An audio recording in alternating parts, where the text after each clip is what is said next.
outremernews.fr, le site de l'actualité Outre-mer, 24 heures sur 24 et 7 jours sur 7. Retrouvez la chaîne Outremer News sur YouTube. Hexagone, actualité.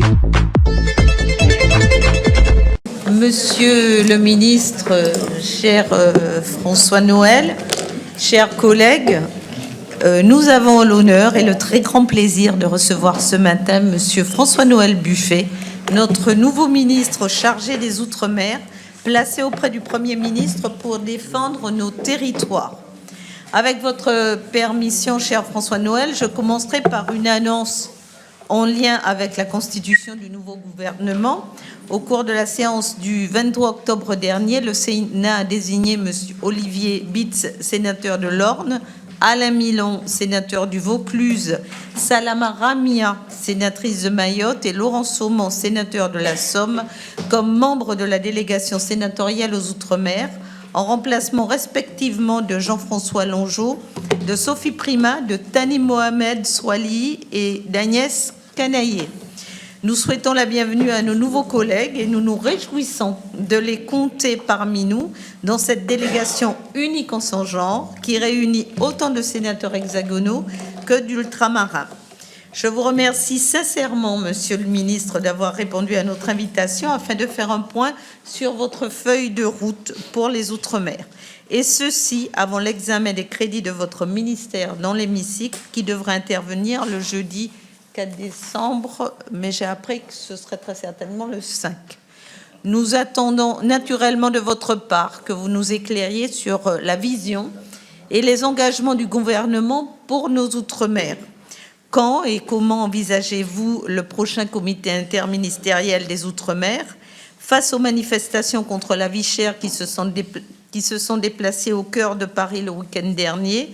Quelles annonces peut encore faire l'État, sachant qu'un protocole d'accord signé le 16 octobre n'a pas suffi à apaiser les tensions qui secouent la Martinique depuis plusieurs semaines? Pouvez-vous nous dire si le gouvernement est prêt à prendre les textes d'application du marquage RUP des matériaux de construction dès que le règlement européen en cours de révision aura été définitivement adopté? Les professionnels du secteur l'attendent avec impatience. Le livre blanc de la construction durable Outre-mer m'a d'ailleurs été remis par eux en septembre dernier. Et nous allons continuer à travailler sur ce sujet des normes européennes avec la Commission des affaires européennes du Sénat. Après votre propos liminaire, nos collègues pourront vous faire part de leurs remarques ou préoccupations. La présente audition s'inscrit par ailleurs dans la perspective des prochains travaux de la délégation que je laisserai au rapporteur désigné le soin d'évoquer. Je ne serai pas plus longue. J'annonce à tous que nous suspendrons la réunion vers 10h15, peut-être avec quelques minutes de plus, en raison de la commémoration de l'Assemblée consultative provisoire qui, après la libération, a siégé au Palais du Luxembourg à partir du 7 novembre 1944. Chacun est donc appelé à la concision lors de son intervention afin de permettre à tous ceux qui le souhaitent de poser leurs questions. Donc, je vous cède la parole, Monsieur le ministre. Merci, Madame la Présidente. Merci de votre invitation. Mesdames, Messieurs, sénatrices et sénateurs, merci de m'accueillir ce matin. Alors, c'est un peu bizarre pour moi, parce que j'avais l'habitude, en arrivant le matin, d'aller dans le bureau d'en face, ou dans la salle de commission en face. Mais bon, c'est avec un grand plaisir, en tous les cas, que je suis là. Je vais, Madame la Présidente, proposer un propos un peu général pour vous donner un peu, un mois et demi après mon arrivée au ministère, la manière dont je ressens les choses, et puis peut-être dont je les vois et je souhaite les organiser. Et puis évidemment, il y a les discussions sur le budget, mais il y a aussi toutes les discussions que vous souhaitez aborder. D'abord, sur le point sur le budget, j'ai déjà indiqué dans plusieurs enceintes à l'Assemblée ou devant les différentes commissions et avec certains d'entre vous que les crédits pour la mission Outre-mer doivent naturellement s'inscrire dans l'objectif général du gouvernement de réduction des déficits publics. Bon, c'est un principe.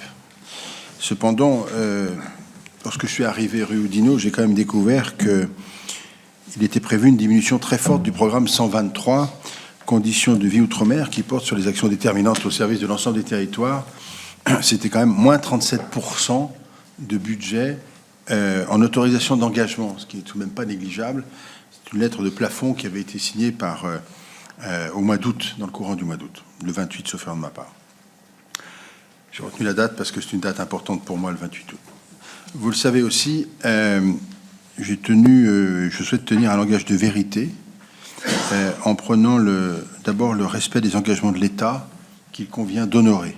C'est vrai dans le cadre du budget, c'est vrai de façon générale, que cet engagement porte sur les contrats de convergence et de transformation, ou bien encore sur la réforme de la continuité territoriale. J'ai bon espoir, en tous les cas, que le budget porté par le ministère puisse être rapidement adapté à ces orientations. Cela participe bien sûr d'une part du gain de confiance entre l'État, les territoires d'outre-mer et leurs élus, auxquels je suis particulièrement attaché. Ce ne sont pas simplement des mots. Je pense que nous faisons tous ici, dans le bon sens du terme, de la politique, et que nous avons tout intérêt à l'égard de nos mandants de tenir la parole que nous donnons et des engagements que nous donnons. Alors, on peut être en désaccord, on peut vouloir plus, on peut vouloir moins, peu importe. Moins, c'est rare, mais on peut vouloir plus. Mais il faut que la parole soit tenue et que l'engagement de l'État soit tenu. C'est tout l'objectif qui est le mien. Nous aurons sans doute l'occasion d'échanger sur ces évolutions de la mission Outre-mer. Et je vous le dis très sincèrement, dans une période un peu d'incertitude dans la manière dont se construit le budget, bien évidemment, et le Sénat va jouer un rôle important dans les semaines qui viennent, pour ne pas dire un rôle stratégique quasiment de co-construction budgétaire, disons les choses telles qu'elles sont. Ce préalable étant posé, je crois que nous partageons le constat que si les financements budgétaires adaptés aux besoins sont essentiels, ils ne seront cependant pas suffisants dans leur principe. D'abord, je voudrais évoquer avec vous la vision que j'ai pour les Outre-mer et la méthode que je souhaite mettre en place. D'abord, la délégation sénatoriale, forte de 13 ans d'existence, Madame la Présidente, le sait mieux que quiconque, la construction des politiques publiques est une question d'analyse, de méthode, de synergie et de bonne volonté des acteurs. C'est peut-être un des points essentiels. Souvent, plusieurs de ces conditions manquent à l'appel. En termes d'analyse, je souhaite que nous reposions davantage sur les rapports et les préconisations des élus comme de l'ensemble des acteurs de terrain. Ça me paraît absolument essentiel. Rien ne sortira tout construit, tout décidé du ministère. Ce ne serait pas une bonne chose. D'ailleurs, je pense que ce n'est pas souhaitable du tout. Comme on le dit souvent, ces rapports que vous produisez ne doivent pas rester dans les tiroirs. J'ai noté en particulier le rapport de la délégation sur la coopération et l'intégration régionale des Outre-mer relatif à l'océan Indien. Point important. Au moment où nous devons organiser la prochaine conférence de coopération régionale dans ce bassin océanique, il est fondamental d'utiliser, et très important d'utiliser vos propositions. Je pourrais aussi citer le récent rapport du Sénat sur le logement outre-mer. C'est un sujet majeur, hein, le logement, vraiment. C'est pour moi, d'ailleurs, je le dis très librement, une vraie surprise de voir la situation du logement dans nos outre-mer et la manière dont les choses se passent. Mais ce n'est pas une bonne surprise. C'est une mauvaise surprise.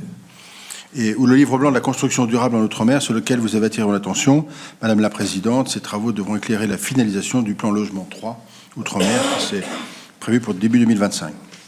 Je pense également qu'avant toute initiative législative ou réglementaire, une culture de la consultation doit être développée. Elle consiste à saisir les collectivités très en amont, y compris sur les études d'impact, afin de garantir une adaptation réelle des dispositifs spécifiques de l'outre-mer. Chacun sait que les normes de l'Hexagone ne sont pas toujours les bienvenues dans nos territoires ultramarins et que la moindre des choses, c'est tout de même de s'adapter dans le territoire où l'on est. En termes de méthode toujours, peut-être de la clarté, je souhaite de la clarté, de l'ouverture et peut-être ce qui est le plus fondamental, du bon sens. D'abord l'écoute, le dialogue, la concertation, vous l'avez compris, le respect de la parole donnée, je viens de vous le dire, agir pour l'adaptation, la différenciation et la responsabilisation des acteurs, accélérer et simplifier les procédures, car le temps est un luxe, nous devons agir avec rapidité et détermination pour ne s'affranchir des contraintes inutiles. L'exemple du logement est un exemple parmi d'autres sur ces sujets-là.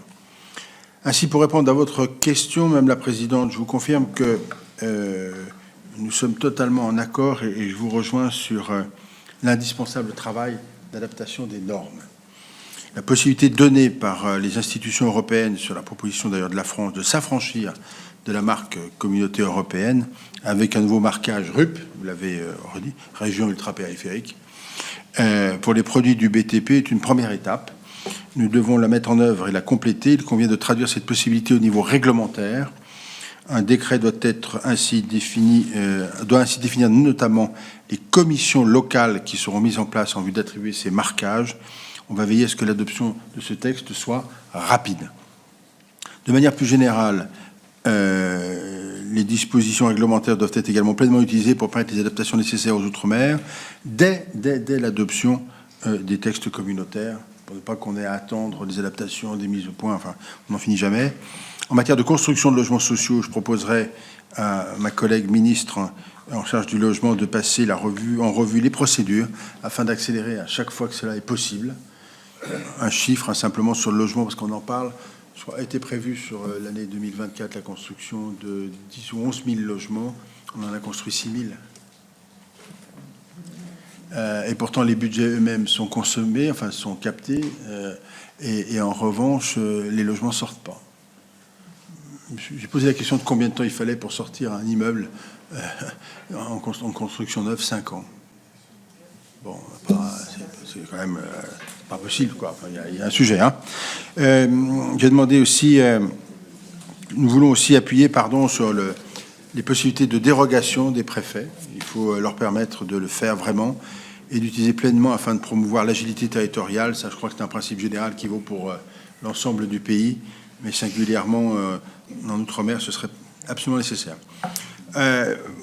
Et cette méthode qui est axée sur des problèmes concrets, c'est décliné déjà dans un certain nombre d'initiatives, il ne faut pas l'oublier. Des signaux positifs me font croire qu'il est non seulement possible, mais indispensable de dépasser les différences d'approche de chacun. Pas trop de difficultés. 2 exemples, quand même. D'abord, celui de la réponse apportée aux revendications légitimes de nos concitoyens qui souhaitent une hausse de leur pouvoir d'achat. Celle-ci repose sur une hausse des revenus, et donc de l'activité et de l'emploi, mais aussi sur la lutte contre ce qu'il est convenu d'appeler la vie chère. Vous l'avez évoqué dans votre propos introductif, ça fait l'objet de questions d'actualité tant à l'Assemblée nationale que devant le Sénat. Il faut remercier les parlementaires martiniquais, tous les collègues, pour moi temporairement plus collègues, mais qui, pour leur mobilisation lors des tables rondes. Il faut rendre hommage aussi au préfet de la Martinique, qui a accompagné la signature d'un protocole qui va permettre de baisser les prix de l'ordre de 20% sur environ 6 000 produits. Ceci à partir du 1er janvier prochain. Surtout, ce protocole concrétise des efforts partagés entre les différents acteurs, qu'ils soient publics ou privés. La collectivité territoriale de Martinique, l'État, bien sûr, se sont engagés dans des baisses conjointes de taxes, d'octroi de mer et de TVA. C'est bien la démonstration qu'on est capable de faire des choses. Mais, si je m'écarte un peu de ma note sur ce point, 20%, c'est bien. La question, est-ce que cette réponse est ponctuelle ou est-ce qu'elle doit s'inscrire dans la durée? Ma conviction, c'est que ce n'est pas la mesure en tant que telle qui doit rester, mais c'est qu'on doit travailler sur un système, une révision structurelle de cette affaire-là. On ne peut pas continuer à avoir dans nos territoires ultramarins des différences de prix avec l'Hexagone qui varient entre 30 et 40%. Alors même qu'on sait tous ici que le niveau de revenu est parfois un peu inférieur à celui de l'Hexagone. Enfin, on crée des situations... pour un mot, je parle de mémoire, les collaborateurs me diront si je dis une bêtise, mais le logement social, ça relève à peu près plus de 76% de la population au sens large, voire même limite 80%, alors que c'est 66% dans l'Hexagone. Bon, donc on a quand même une question de fond, et la vie chère est un problème majeur, et je pense qu'il faut une réforme structurelle de ce dispositif. Mon autre exemple est celui de la Nouvelle-Calédonie, où je suis allé, c'est le premier déplacement que j'ai fait il y a quelques semaines maintenant. J'ai mesuré évidemment les dommages matériels massifs, annoncé des mesures de soutien à la fois sur le budget 2024 et sur le budget 2025. Là aussi, on a une situation d'urgence absolue, et j'ai acquis la conviction que l'État était attendu évidemment pour jouer un rôle central dans la reprise du dialogue et la construction de cet avenir commun. Là aussi, c'est une autre problématique qui se pose. Elle est beaucoup plus générale, mais je répondrai peut-être à vos questions s'il y en a sur ce point. Le deuxième point, cette méthode de travail, je voudrais aussi l'appliquer à la feuille de route au service de ce que moi je conçois comme l'intérêt général, c'est-à-dire celui qui rend le plus service à la population des territoires. L'enjeu, c'est pas forcément de faire plaisir aux uns et aux autres, c'est avec les élus du territoire, avec les parlementaires des territoires. L'enjeu, c'est l'intérêt des populations. Le reste, c'est assez secondaire. Donc, je voudrais qu'on accélère la création de valeur dans les Outre-mer. Cette création de valeur doit être à la fois quantitative mais aussi qualitative pour générer une croissance qui soit plus vertueuse au service de l'ensemble des habitants. Quel est l'objectif derrière ce terme qui peut paraître très général, très principiel? C'est de poursuivre la lutte contre le chômage, de favoriser les emplois à plus forte valeur ajoutée, mais même s'il s'est réduit depuis plusieurs années, le chômage se situe encore à des niveaux beaucoup trop élevés en Outre-mer, avec des taux qui représentent en moyenne le double de la valeur nationale, voire même 34% à Mayotte. 34% à Mayotte. Pour autant, le chômage n'est pas un sujet simplement de chiffres ou de données froides, constitue surtout un principal facteur d'écart de pouvoir d'achat entre l'Hexagone et les territoires d'Outre-mer, je le disais il y a quelques instants. C'est donc un fléau absolu qu'il faut combattre. Le deuxième objectif que je vois derrière la création de valeur est tout simplement de permettre aux entreprises, aux collectivités locales et à tous nos concitoyens de tirer tout le parti du potentiel extraordinaire de ces territoires. Car, je le dis là aussi librement, vu de l'Hexagone, nos Outre-mer apparaissent parfois à nos concitoyens comme étant un problème. Il y a toujours des difficultés, ils réclament de l'argent, alors que la réalité, c'est qu'il y a un potentiel considérable dans l'ensemble de nos Outre-mer. C'est des territoires qui sont magnifiques, je ne le dis pas pour vous faire plaisir, je le dis parce que je le pense réellement, et on a des capacités à assurer leur propre capacité de développement, de création de valeur, qui est vraiment réelle. Je pense qu'il faut simplement l'organiser et le structurer sur du moyen et du long terme. J'en ai bien conscience, les effets d'une trop grande spécialisation économique des Outre-mer pendant des décennies ou bien d'une surreprésentation du secteur public se font encore sentir. Plus encore, les Outre-mer sont vus principalement comme des sources de difficultés, je viens de vous le dire, donc c'est pas forcément utile que je le redise, mais sans nier ces difficultés pour lesquelles il existe déjà des dispositifs permettant de les compenser en partie, comme la défiscalisation des investissements productifs ou l'aide au fret. Il me semble essentiel de nous focaliser beaucoup plus sur les atouts des territoires, leurs projets de développement, la manière de les accompagner. Ces atouts sont immenses, de la cosmétopée à l'exploitation durable des ressources minières ou forestières, des énergies renouvelables à l'agriculture. Quand vous pensez sur ce point que la Martinique, puisqu'on parlait de la Martinique, est à simplement 20% d'autonomie alimentaire, d'autosuffisance alimentaire, on peut imaginer qu'on peut quand même aller on peut améliorer les choses. Je veux dire, à toute évidence, il y a des marges de progrès. Des produits de la mer ou du tourisme. N'oubliez pas non plus la richesse culturelle. Bon, les territoires ont donné naissance à tellement de richesses, sans parler des écrivains, évidemment, et des artistes. À travers cette valorisation de tous ces atouts, je voudrais qu'on puisse redonner un peu d'honneur à tout le monde, enfin, en tous les cas, de fierté de ces territoires. Ces besoins, ces projets, je vous proposerai de les identifier ensemble. Le prochain SIOM, vous avez posé la question tout à l'heure, Madame la Présidente, qui a été annoncé par le Premier ministre au moment de son discours de politique générale, sera l'occasion de revisiter ce qui a été décidé en 2023 pour le mettre à jour au début de l'année 2025, vraisemblablement, mais n'en faites pas la réclame, au mois de mars, parce qu'il faut qu'on se donne le temps quand même de le préparer correctement, avec à la fois un diagnostic, à la fois une évaluation, et puis peut-être des projets nouveaux qui nous permettent de concrétiser réellement cette ambition que je souhaite. Donc on aura un très très gros travail là-dessus, c'est ambitieux. Vous serez associés, Madame la Présidente, enfin je dis à Madame la Présidente, les membres de la délégation. Je souhaite qu'on ait un propos très partagé. On me dit, je ne sais pas si c'est vrai ou pas vrai, mais ça semble être vrai dans tous les cas, c'est que précédemment, les parlementaires avaient été peu associés à la démarche du SIOM 2023. Bon, je trouve que c'est tout à fait regrettable, mais je ne sais pas si c'est ce qu'on m'a dit. Oui, non, bon, peu importe. En tous les cas, ce qui est important, c'est que moi, je puisse le faire d'ici le mois de mars pour que les parlementaires soient effectivement associés. Certains axes me semblent évidemment d'ores et déjà incontournables. Je ne serai aucunement exhaustif. Je pense naturellement au développement de la souveraineté alimentaire, je l'ai évoqué. Les taux de couverture de la consommation par les productions locales sont parfois inférieurs à 30%, 20% pour la Martinique. Des plans territoriaux d'autonomie alimentaire ont été élaborés dans chaque DROM.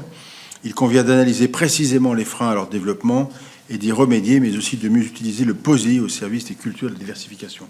On a pris une décision en Martinique de pouvoir aider à hauteur de 2 millions d'euros de cette année le développement de l'agriculture locale. Il faut continuer, mais ça ne peut pas se limiter à la Martinique. Je pense qu'il faut qu'on élargisse. De manière générale, la structuration des filières pourrait être un outil puissant de développement. Je vois que vous regardez, Madame la Présidente, je tourne les pages, j'ai bientôt fini. L'accélération de la transition écologique des Outre-mer constitue également une orientation forte. Le Premier ministre a souhaité que nos Outre-mer soient pionniers en matière de décarbonation énergétique. Il convient par ailleurs, au regard des risques naturels, sismiques en particulier, mais pas seulement, et des conséquences sur plusieurs sites de la montée du niveau des océans, que des politiques volontaristes d'anticipation et de prévention soient menées. C'est très, très important de travailler sur ces sujets-là, de continuer de développer, de donner de la perspective. Le réchauffement climatique, ce n'est pas une vue de l'esprit, c'est une réalité, et les conséquences à moyen et long terme sont absolument réelles. Nous le savons, on ne peut pas évidemment faire comme si nous ne le savions pas, et donc il faut s'adapter, et s'adapter vite. Je suis aussi persuadé qu'il faut davantage mettre en synergie les acteurs de l'innovation dans l'ensemble de ces territoires, la recherche, le soutien à l'innovation, porté par la belle ambition de France 2030 ou encore par les différents French Tech. J'ai participé à une réunion en Nouvelle-Calédonie, la French Tech du Pacifique. Enfin, il y a des gens formidables là-dedans qui ont des idées, ça marche, il y a de la capacité à créer de la richesse, à créer de la valeur. Il faut vraiment les soutenir. D'ailleurs, le ministère, via la DGOM, qui est la Direction Générale des Outre-mer, vous connaissez, a aidé beaucoup à cette French Tech dans le Pacifique. Je crois que sur un budget de 280 millions d'euros, je parle de mémoire, on a donné 210 millions de cet ordre-là. Donc on soutient vraiment fortement. Je vais aborder le sujet aussi avec Bruno Bonnel, qui est le délégué du gouvernement sur ces sujets-là. Un rapprochement a aussi été annoncé entre Business France et Atout France, 2 opérateurs partenaires du ministère. Il paraît essentiel d'intensifier l'effort en faveur des stratégies d'exportation basées sur les atouts des Outre-mer. C'est autant de relais de croissance. Bien entendu, je n'oublie pas qu'un territoire doit avoir, pour se développer, des infrastructures et des services essentiels. On continuera les efforts en interne avec l'ensemble des ministères ou collectivités concernées pour financer et accompagner la réalisation d'infrastructures dans le cadre des contrats, les CTT, et les contrats de développement. Ça, c'est très, très important.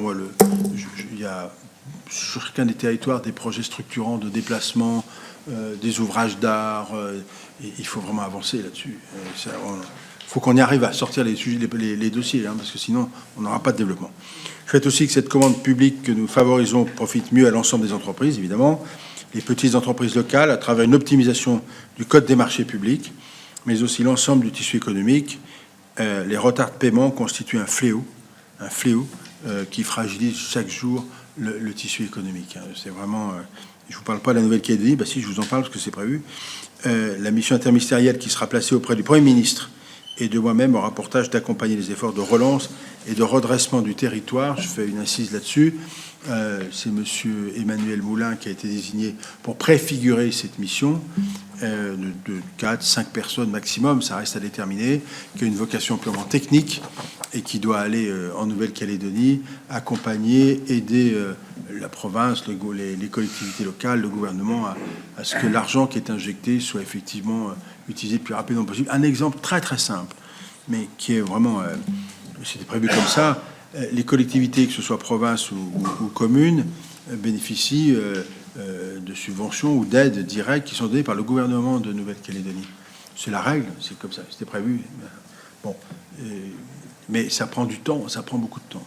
Donc là, on a décidé, dans le cadre de la situation, de verser directement l'argent aux provinces et aux communes pour qu'elles puissent payer leurs fournisseurs. Alors ça paraît tellement simple quand on le dit, mais c'est tellement compliqué de le mettre en œuvre, alors que ce sont des choses qui sont d'évidence en réalité. Bon, mais on va y arriver, ce qui va nous permettre à ces collectivités ultramarines de Nouvelle-Calédonie de pouvoir payer leurs fournisseurs très très vite et d'éviter les catastrophes. Le deuxième moteur de l'action que je voudrais mener, c'est les enjeux du quotidien. Au-delà de l'action forte est menée pour dynamiser la production et la réhabilitation de logements sociaux, comme du logement privé. On va accompagner les investissements dans les sujets de réseau d'eau, bien évidemment. La Guadeloupe doit entendre ce que je dis. Ça fait partie des sujets extrêmement importants.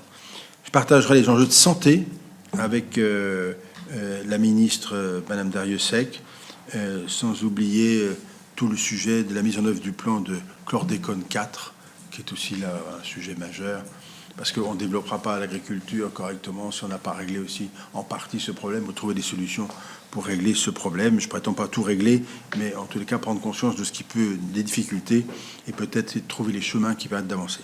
Naturellement, enfin, la lutte contre la vie chère sera au cœur des mesures, je vous le dis.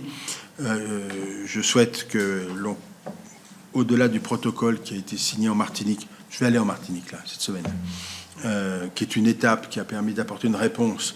Il faut travailler sur le fond et donc il faut repenser structurellement à tout ça. Nous devons favoriser l'adoption dans les autres territoires d'accords analogues permettant de mutualiser les efforts afin, en fait, effectivement, de faire masse. C'est important pour permettre une baisse effective des prix.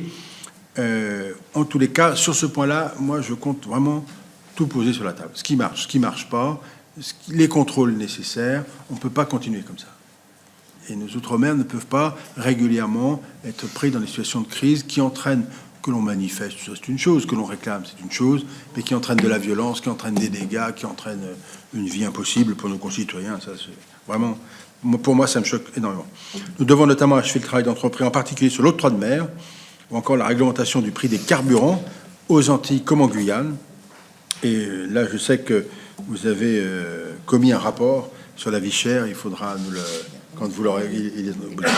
Vous l'avez démarré. Enfin, vous allez commettre un rapport plutôt exactement. Donc ça, on aura besoin aussi de vos réactions là-dessus. L'octroi de mer, à tous ceux qui disent qu'il faut tout arrêter, je dis peut-être, mais je dis prudence. Parce que c'est aussi ce qui finance les collectivités locales. Et singulièrement les communes, majoritairement les communes d'ailleurs. Donc il faut... alors après, qu'on le revoie, qu'on le rediscute, sans doute, qu'on remette en cause, et moi j'ai pas de difficulté là-dessus, mais c'est pour ça que le rapport qui a été fait, qui devait s'appliquer en 2025, on a retiré le rapport, on bougera pas en 2025, mais il faut quand même se préparer pour la suite, ça fait partie des sujets. Donc nous avons de quoi faire. Troisième point, et j'en terminerai bientôt, Madame la Présidente, la question de la jeunesse, à la fois de son insertion, mais de l'emploi, de sa formation, de l'emploi, la vie locale et bien sûr la vie de la nation. Bon, la proportion de jeunes qui sont sans emploi, sans études, ni en formation, est 2 fois plus élevée que dans l'Hexagone. Hein? Donc des jeunes qui n'ont pas de formation, qui n'ont pas de travail et qui, évidemment, n'ont pas fait d'études, c'est 2 fois plus important que dans l'Hexagone. Est-ce qu'on peut s'en satisfaire? La réponse est évidemment non. Donc on a tout un travail à faire qui me paraît extrêmement important. Et donc, il faut être en capacité, à travers la formation, à travers l'emploi possible, redonner de la perspective. Ça peut apparaître aberrant ce que je vous dis en disant « mais il enfonce des portes ouvertes ». Et moi, c'est le constat que je fais depuis 1 mois et demi. Et donc, il faut quand même avancer. L'Agence de l'Outre-mer pour la mobilité, l'ADOM, sujet important, assure la tutelle, est en train d'effectuer une sorte de virage à 180 degrés en concentrant son action sur les aides au retour dans les territoires. Je vais ici parler notamment des territoires en forte déprise démographique, la Guadeloupe. On parle souvent de la Nouvelle-Calédonie qui perd la population depuis plusieurs années, et singulièrement depuis le 1er janvier dernier, mais la Guadeloupe perd la population. Et la Martinique perd aussi la population entre 2000 et 3000 habitants chaque année. C'est énorme. C'est énorme. Et donc là, il faut quand même s'interroger sérieusement. 2 de ces outils sont fondamentaux. Il s'agit d'une part le programme Cadre Avenir qui permet d'accompagner les étudiants à fort potentiel afin qu'ils effectuent une formation universitaire en mobilité dans le cadre d'un engagement au retour. 110 jeunes en ont profité cette année. On souhaite que ça puisse être renforcé, mais c'est beaucoup et peu à la fois. C'est beaucoup et peu à la fois. Il s'agit d'autre part d'une aide au retour annoncée dans le cadre du dernier SIOM et définie par le projet de loi de finances pour 2024. Elle devrait entrer en vigueur au début de l'année prochaine, c'est dans quelques mois, quelques semaines, même maintenant. L'aide s'adresse aux anciens bénéficiaires d'un accompagnement de l'ADOM et qui s'engagent à retourner dans leur territoire pour exercer une activité professionnelle. L'agence doit également travailler en partenariat avec tous les acteurs de l'aide au retour et de l'attractivité. Les acteurs, évidemment, c'est l'association, l'immobilier, la région. Enfin, vous imaginez bien ce que c'est. Ce parcours-là, il n'est pas facile à construire, hein, mais il faut impérativement qu'on le construise. Sinon, on va continuer de vivre un départ de nos jeunes qui vont quitter les territoires, qui vont venir dans l'Hexagone ou aller ailleurs. Et puis, résultat des courses, au bout du compte, on sera en très grande difficulté. Sur ce modèle, je souhaite que l'on puisse bâtir des stratégies partagées, évidemment, pour agir de manière coordonnée en faveur de la lutte contre le décrochage scolaire. les difficultés de lecture, mais aussi pour trouver des solutions de formation à tous les âges. La réussite de l'entrée dans la vie est évidemment importante. Un petit point sur Mayotte, où il faut qu'on reprenne le sujet de la convergence sociale sous l'angle de l'insertion de la jeunesse. On a 100 millions d'euros qu'on sanctuarise, qu'on essaie de sanctuariser là-dessus. Naturellement, nous devons aussi préserver les capacités d'action du SMA. Pour ceux qui ne connaissent pas le SMA, vous avez perdu quelque chose dans votre vie. Pour ceux qui le connaissent, c'est formidable. Vraiment, c'est un dispositif qui est formidable, avec des jeunes... Comment ? Bien sûr. Et vraiment, c'est quelque chose d'extraordinaire. C'est de l'insertion professionnelle des publics les plus éloignés du marché de l'emploi. C'est une efficacité du service militaire. Vraiment, il faut les soutenir. Et si on peut les développer, on verra. Mais si on peut les soutenir à minima, ça, c'est certain. Enfin, je termine en évoquant évidemment ce qui est dans la tête de tout le monde, ou presque tout le monde, les demandes d'évolution institutionnelle, qui sont de toute nature en réalité. Moi, je vais vous donner ma conviction sur ces affaires-là. D'abord, je pense qu'il faut y mettre un peu de méthode, ça comme toujours. On ne part pas d'une feuille blanche non plus. Il y a des choses qui existent, il y a des choses qui fonctionnent, il y a des choses qui fonctionnent moins bien, il y a des choses qu'il faut adapter. Il y a des revendications avec soit de l'indépendance pure, soit plus d'autonomie, soit bon. Et puis il y a des gens qui disent non, mais nous on veut pas bouger. Enfin, voilà. Donc je crois qu'il faut essayer d'éviter de travailler modèle jardin à la française. C'est-à-dire tout le monde pareil, même modèle, ça c'est fini depuis longtemps, mais il ne faut pas non plus les choses ne sont pas de cette nature-là. Il faut veiller à une difficulté, de ne pas croire qu'une réforme institutionnelle va régler tous les problèmes. Ça, j'en ai la conviction. C'est pas parce qu'on changera un statut qu'on réglera les problèmes, tous les problèmes. Je pense que c'est un outil, c'est un moyen mis à la disposition des élus et des territoires, de plus de liberté pour faire, plus d'autonomie pour gérer. Ça, il n'y a aucun doute là-dessus. Ça doit être un outil mesuré à l'aune de l'efficacité de ce qu'il peut apporter. Ça, je suis convaincu de ça. Donc, voilà, il faut être en capacité d'écouter, ne rien fermer. Je sais que la délégation a beaucoup travaillé sur ces sujets-là. Pas fermer les choses par principe, dès lors que ça sert la population, que ça sert le territoire, et je dirais très clairement que ça sert la République. Je pense que la France a besoin de ses outre-mer. Les outre-mer ont aussi besoin de l'Hexagone, c'est incontestable. Voilà. C'est un constat un peu bête, mais je préfère le dire pour que les choses soient claires. Et tout ça, ça veut dire quoi ? Ça veut dire qu'il faut qu'on travaille sur le fond, qu'on ait des perspectives d'avenir de moyen et long terme. C'est absolument stratégique, et qu'on règle les problèmes immédiats. Les problèmes immédiats, ils sont nombreux. Le logement est un problème majeur. La formation des jeunes, la capacité pour des jeunes de trouver du travail sur place, c'est absolument essentiel. On sait bien que quand ils font une formation, ils partent, ils viennent sur l'Hexagone, ils vont ailleurs, c'est difficile pour eux de revenir, alors quand bien même ils ont envie de revenir et de servir leur territoire, ce qui est logique, ce qui est parfaitement légitime. Donc moi je vois plus, et j'en termine par là, Madame la Présidente, que le rôle du ministère, puisque c'est une première pour moi devant vous dans cette fonction-là, c'est vraiment un rôle d'aiguillon et d'accompagnateur. Il faut accompagner, à la fois régler les urgences évidemment et mettre de la perspective. Alors on ne part pas de rien, je ne dis pas parce que j'arrive qu'on va tout révolutionner, que tout ça n'existe pas, c'est pas vrai. Il y a beaucoup de choses qui existent, il y a beaucoup de travaux qui existent, il y a beaucoup de mesures qui sont engagées, qui fonctionnent. Sincèrement, alors, pas vous, moi je découvre la DGOM en réalité. C'est un outil formidable, il y a beaucoup de choses. Donc je pense que si on est un peu... Si on est un peu bien organisé, qu'on travaille à peu près correctement ensemble et que les choses avancent, on devrait pouvoir créer un peu d'avenir et de la perspective. La vie chère est un sujet de fond, le logement est un sujet de fond, et le développement économique est un sujet majeur. Voilà, indépendamment de tous les sujets environnementaux qui, eux, sont peut-être le fil rouge du dispositif. Voilà, mesdames, messieurs, ce que je souhaitais vous dire, mais j'ai parlé longtemps, parce que je vois qu'il est 9h20. Mais voilà. Je reste à votre disposition, évidemment.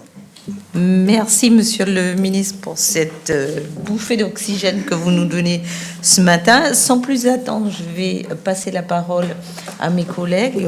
Nous avons déjà 5 demandes de prise de parole. Donc, nous allons, je vous propose 3 par 3. comme ça 3 questions. Monsieur le ministre, vous répondrez. Et puis, nous allons avancer ainsi. Donc, nous allons débuter par Monsieur Frédéric Buval, ensuite Madame Audrey Bélim et Salima Ramia. Première série. Merci, Madame la Présidente. Monsieur le ministre, j'ai eu l'occasion de vous interpeller il y a déjà plusieurs semaines sur les tensions sociales qui ébranlent actuellement mon territoire. En effet, depuis le mois de septembre, la Martinique doit faire face à des mobilisations populaires massives et malheureusement parfois violentes contre les conséquences iniques et souvent confiscatoires de la vie chère. Et d'ailleurs, comment pourrait-il en être autrement quand on sait que la pauvreté touche 27% de la population en Martinique, contre 15% dans l'Hexagone, et que les prix à la consommation y sont en moyenne 20% plus élevés, et cela monte même à 40% pour les produits alimentaires. Dans de telles conditions de vie, qui certes ne datent pas d'aujourd'hui, tout le monde peut aisément comprendre que la colère et la contestation soient partagées par tous et soient considérées comme étant justes et légitimes. Car au-delà de la question de la vie chère, les attentes du peuple de Martinique sont simples, identiques à celles de nos concitoyens d'outre-mer et d'Hexagone. Ce sont des demandes d'équité, de santé, de sécurité, d'emploi, de formation, de continuité territoriale, de transport, de services publics. En somme, le respect de la promesse républicaine d'égalité et de fraternité et de solidarité. Rien de plus, rien de moins. Aussi, ne pas répondre aux demandes récurrentes portées par les populations, par les élus locaux ou par nous, les parlementaires, ne peut occasionner que violence et incompréhension. C'est certes regrettable, mais évitable. Et c'est pour cette raison qu'il est nécessaire, dans l'intérêt de tous, de soutenir le protocole d'accord signé à la mi-octobre, suite à des réunions de concertation menées par le président du conseil exécutif de la Martinique, M. Cédric Chimi, sous l'égide du préfet, et avec tous les acteurs concernés. Aussi, ma question sera simple, Monsieur le ministre. Vous qui désormais êtes le garant du respect de la promesse républicaine pour les Outre-mer, comment comptez-vous restaurer l'inaliénable dignité du peuple de Martinique dans un budget de l'État qui n'épargne pas les Outre-mer? Alors, avant de terminer, je voudrais vous dire aussi que je pense que les collègues parlementaires qui sont ici vont vous dire qu'ils ont apprécié la tenue du représentant de l'État à la Martinique. Je tiens à le dire, le préfet de Martinique a été à la hauteur de la situation, avec bien sûr les élus de la Martinique, Serge Chimi et les autres, mais je tenais à le dire et que je le remercie pour la qualité de sa présence pendant ces journées de violence qui ne seront peut-être pas terminées. Je vous remercie. Audrey Bélim, qui est en ligne. Non. Ah, elle est là, pardon.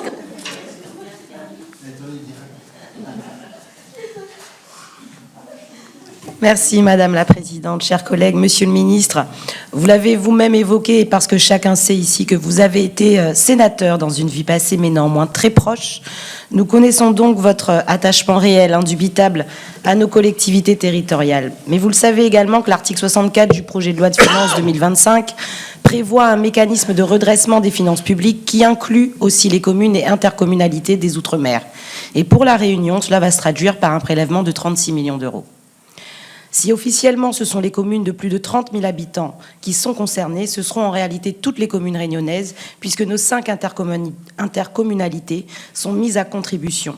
Les critères qui permettraient à nos communes d'être exemptées ne sont pas applicables en Outre-mer, puisque ni la DSU ni la DSR y sont remplacées par la DACOM. Ainsi, dans une situation sociale comparable, une commune réunionnaise verrait ses ressources diminuer et pas une commune hexagonale. Il y a quelques jours, la vice-présidente de l'AMF, Erika Barretch, vous a fait part de ce problème. Et vous avez été à l'écoute et vous vous êtes engagé à faire examiner cette problématique. Le conseiller spécial du Premier ministre, Michel Cadot, indiquait, lui, lors d'un entretien similaire, qu'il n'avait pas vu qu'il y avait cette mesure injuste pour les communes d'outre-mer. L'Association des maires de la Réunion s'est donc réunie pour faire part de leur vive inquiétude, une inquiétude unanime par ailleurs. Pouvez-vous aujourd'hui confirmer que nos collectivités qui investissent dans nos territoires seront exemptées du dispositif? Quels critères allez-vous introduire par voie d'amendement? Les inquiétudes portent également sur une potentielle réforme des exonérations LODEOM par voie d'ordonnance qui serait prévue par le PLFSS, alors que le rapport de l'IGAS et l'IGF n'a pas encore été remis au gouvernement et rendu public. Le législateur doit être associé à cette réforme.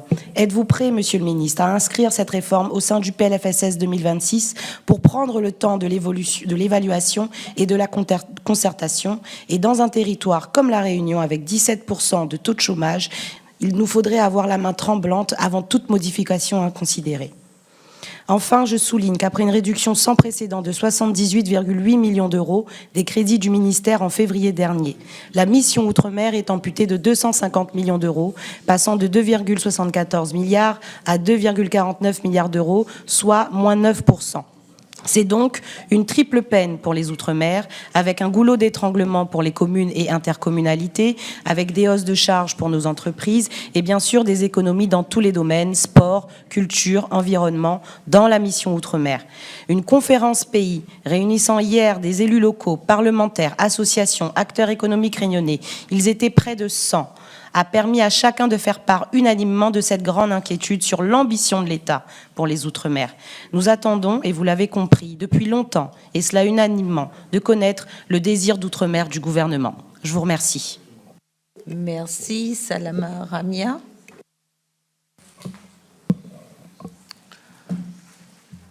Monsieur le ministre, Madame la Présidente, mes chers collègues, le Premier ministre Michel Barnier a récemment exprimé sa volonté de promouvoir une transformation numérique plus inclusive. Cette orientation est porteuse d'espoir pour mon territoire de Mayotte, dernier département français à entreprendre un projet de déploiement de la fibre. À l'heure où les campus connectés offrent de nouvelles perspectives, la jeunesse mahoraise, les TPE, PME et les collectivités locales aspirent à pallier l'éloignement géographique, économique et social pour une meilleure connectivité. Il ne m'est pas possible de dresser ici un état complet du dossier de la fibre à Mayotte. Toutefois, lors de la loi de finances pour 2024, une enveloppe de 50 millions d'euros avait été initialement votée.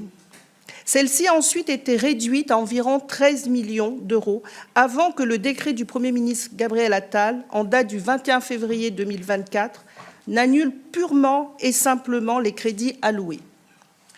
Vous conviendrez qu'un tel revirement envoie un signal inquiétant aux opérateurs privés et aux maîtres d'œuvre qui voient ainsi les garanties budgétaires promises par l'État subitement retirées.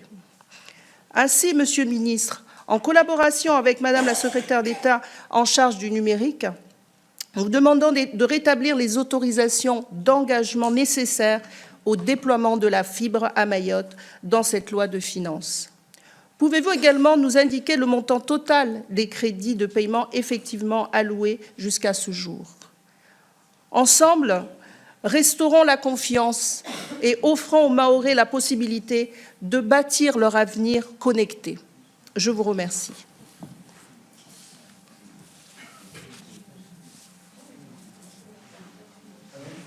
Comme on avait dit, 3 questions.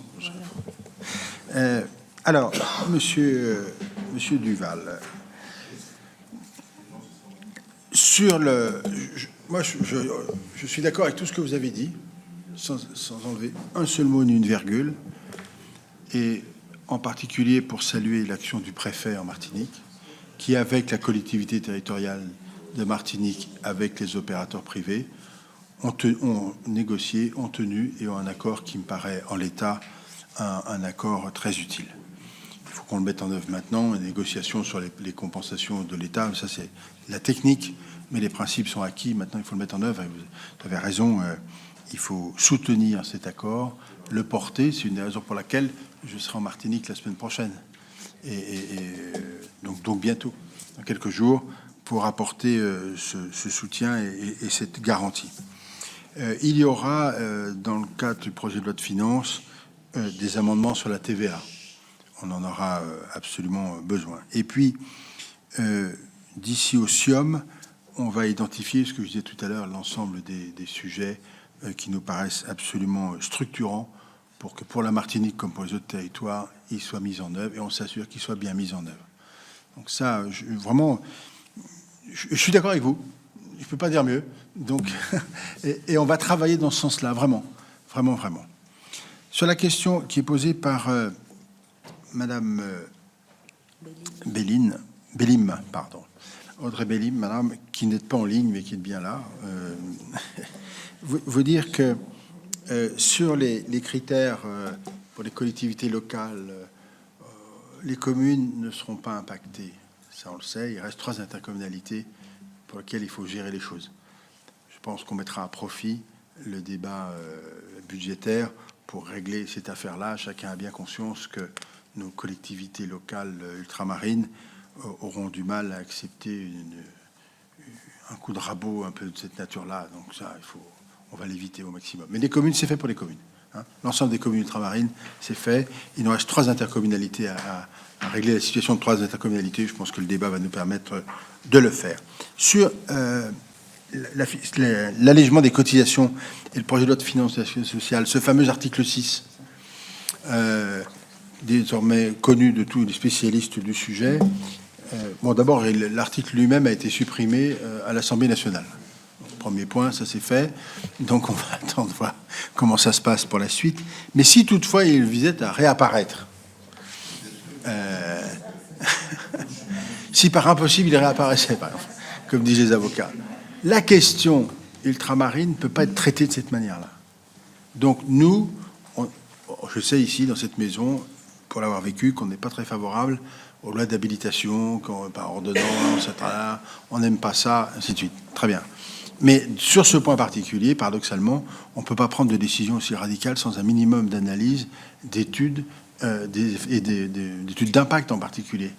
Donc, nous, on a plaidé dans le fameux article 6 à l'époque qu'on ait une ordonnance, une habilitation, l'autorisation de travailler par d'être habilité à résoudre le problème par ordonnance. Pardon, je vais y arriver. La question étant, évidemment, comment on travaille dans cette hypothèse-là. Et l'enjeu, c'est une fois de plus de dire on partage, on discute, mais on se donne le temps. Moi, je pense que ce serait dramatique qu'on ait une réforme qui s'impose brutalement comme ça, sans qu'on ait mesuré les conséquences, sans compter qu'il y a un certain nombre d'études qui sont en cours, avec des rapports que nous attendons. Donc, vraiment, pour le coup, prudence, quoi.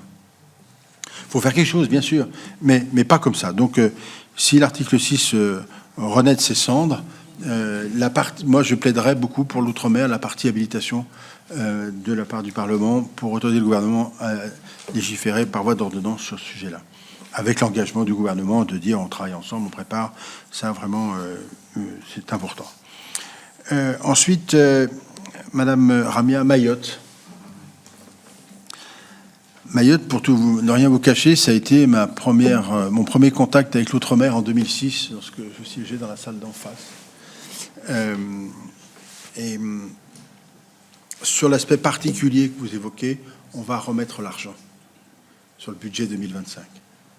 Donc ça, on va absolument remettre l'argent. On ne peut pas ne pas faire cet engagement sur la fibre, son développement, et plus largement. Donc voilà, je vous réponds très clairement. La question mahoraise, au-delà, les questions vont venir, mais il faut qu'on travaille là, peut-être encore plus qu'ailleurs, ou autant qu'ailleurs, au développement économique de Mayotte. Ce sera pas toute la solution, mais ça va être une grande partie de la solution. En tous les cas, voilà. Donc je veux pas qu'on enlève les budgets qui permettent le développement, qui soit de l'investissement productif. Donc voilà, on rajoutera l'argent en 2025. Merci. Nous allons poursuivre la deuxième salve de questions avec Madame Vivette Lopez, suivie de Madame Marie-Laure Finira-Hort et Madame Catherine Conconne.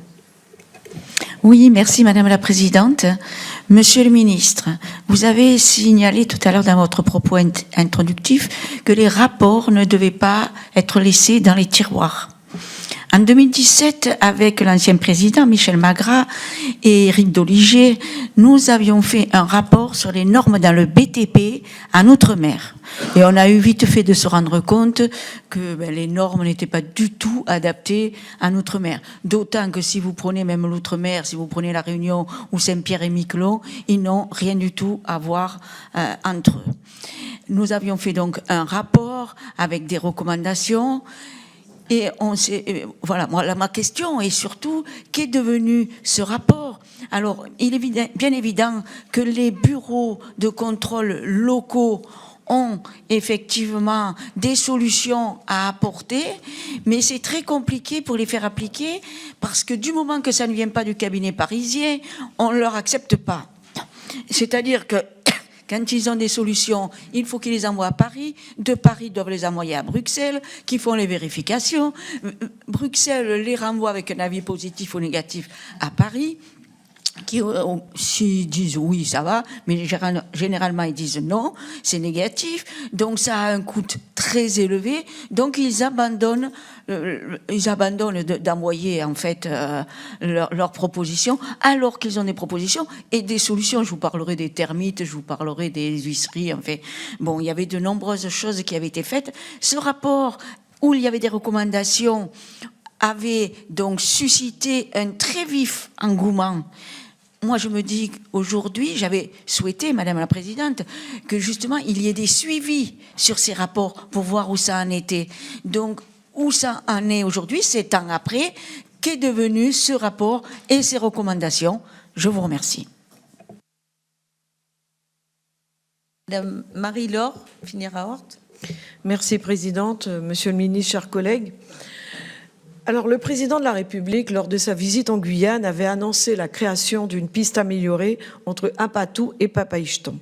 Selon mes informations, les études menées par l'armée sont d'ores et déjà terminées. Pourtant, à ce jour, personne n'a pu consulter cette étude malgré l'urgence. Savez-vous où se trouve ce rapport ? Cette semaine, le rectorat était dans l'obligation de fermer plusieurs écoles car le niveau du Maroni, fleuve frontière, est exceptionnellement bas.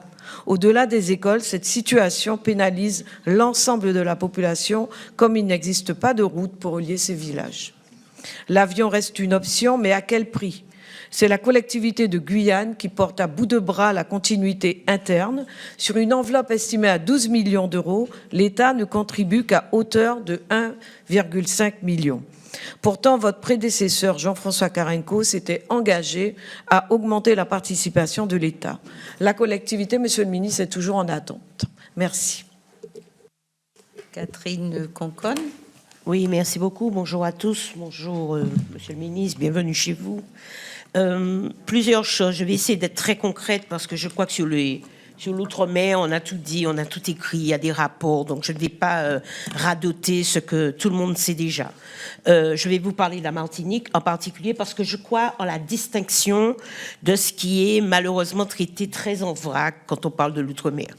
Quand on parle par exemple des problèmes de logement, nous ne sommes pas au même niveau que la Guyane ou que Mayotte, etc.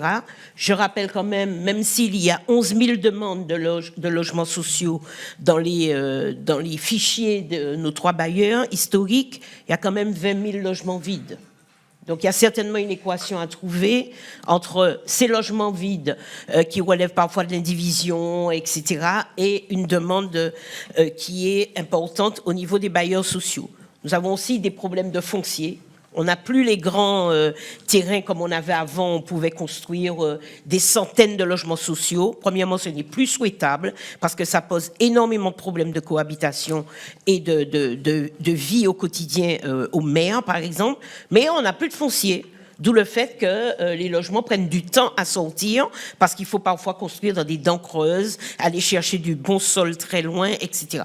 Donc j'aimerais vraiment que sur un certain nombre de sujets, on soit dans du cousu main, territoire par territoire. La Martinique a une épée de Damoclès sur la tête. Si on n'inverse pas les tendances, si je m'étais battue l'an dernier pour une aide au retour, nous n'existons plus dans les 30 ans qui viennent. C'est mathématique, c'est statistique. Nous n'existons plus. Nous sommes déjà passés de 400 000 habitants à aujourd'hui 340 000 habitants, avec une part de plus importante de plus de 60 ans, y compris moi-même. Donc, on est dans une difficulté où on parle de développement, de logement, mais qu'on va construire pour des anolies bientôt. Pour des anolies. Donc, l'urgence démographique doit être décrétée pour au moins 2 pays de ce qu'on appelle l'outre-mer. Je parle en particulier de la Martinique et de la Guadeloupe, et qu'on puisse coller des outils derrière, sinon tout le reste devient un vain combat. Construire des logements pour qui? Faire du développement économique pour quels consommateurs? Des écoles pour quels écoliers? Je rappelle toujours, pour parler de chiffres, que la population académique est passée de 100 000 à 60 000 élèves. Donc les écarts sont énormes et cette proportion démographique à la baisse est extrêmement préoccupante. Ça fait 15 ans que ça dure, il y a un certain nombre d'initiatives en cours, mais il faut changer de braquet. La deuxième urgence que nous avons est une urgence d'accès aux soins. Alors, c'est vrai que le Ségur de la Santé a décrété un certain nombre de financements pour les hôpitaux, mais ce sont des financements pour les investissements. Il faut pouvoir construire, trouver des financements complémentaires. C'est très difficile. La semaine dernière, j'ai participé à un conseil d'investissement.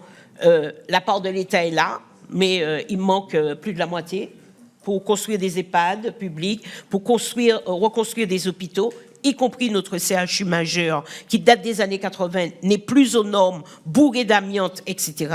Donc, on a un problème d'accès aux soins. Cet accès aux soins porte sur l'investissement, qui est aujourd'hui avec des structures extrêmement vieillissantes, mais porte aussi sur le quotidien. On n'a pas de pansement, il manque de médicaments, il manque de médecins.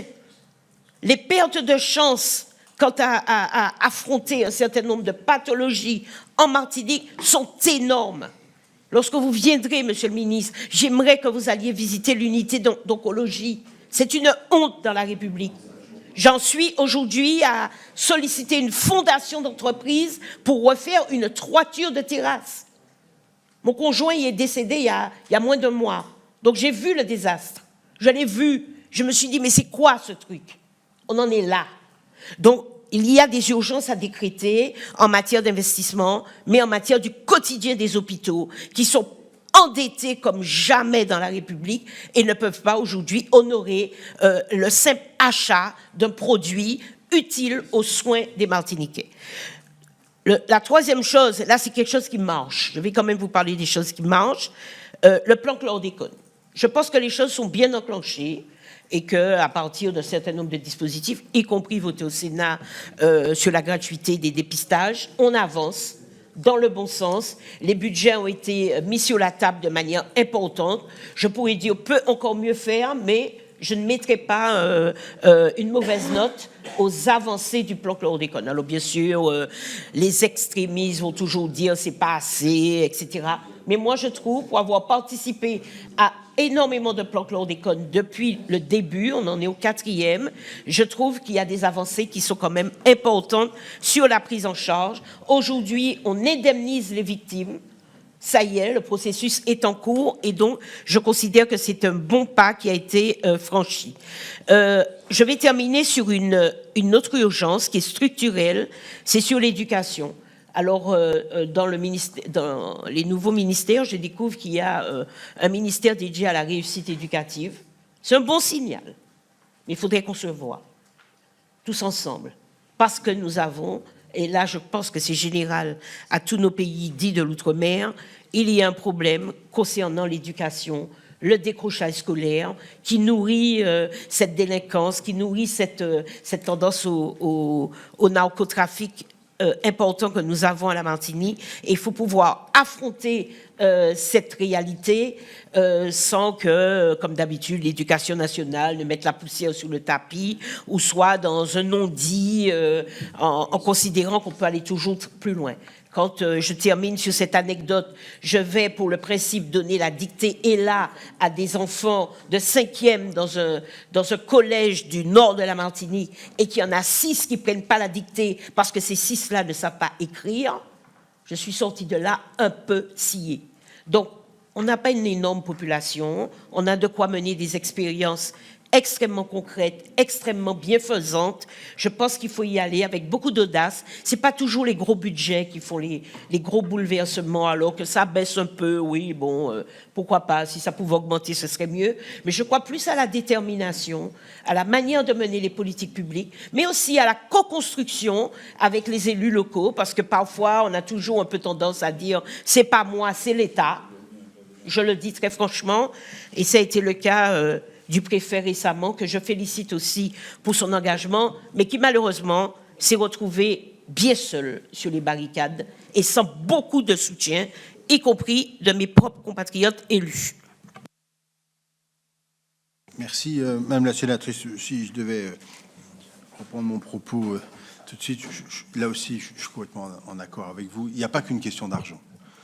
Il y a une question de volonté, une question d'organisation et de détermination à obtenir des résultats, d'évaluation et en réalité de véritable pression dans le bon sens du terme pour que ça bouge. Ça, je suis bien alors convaincu de ça.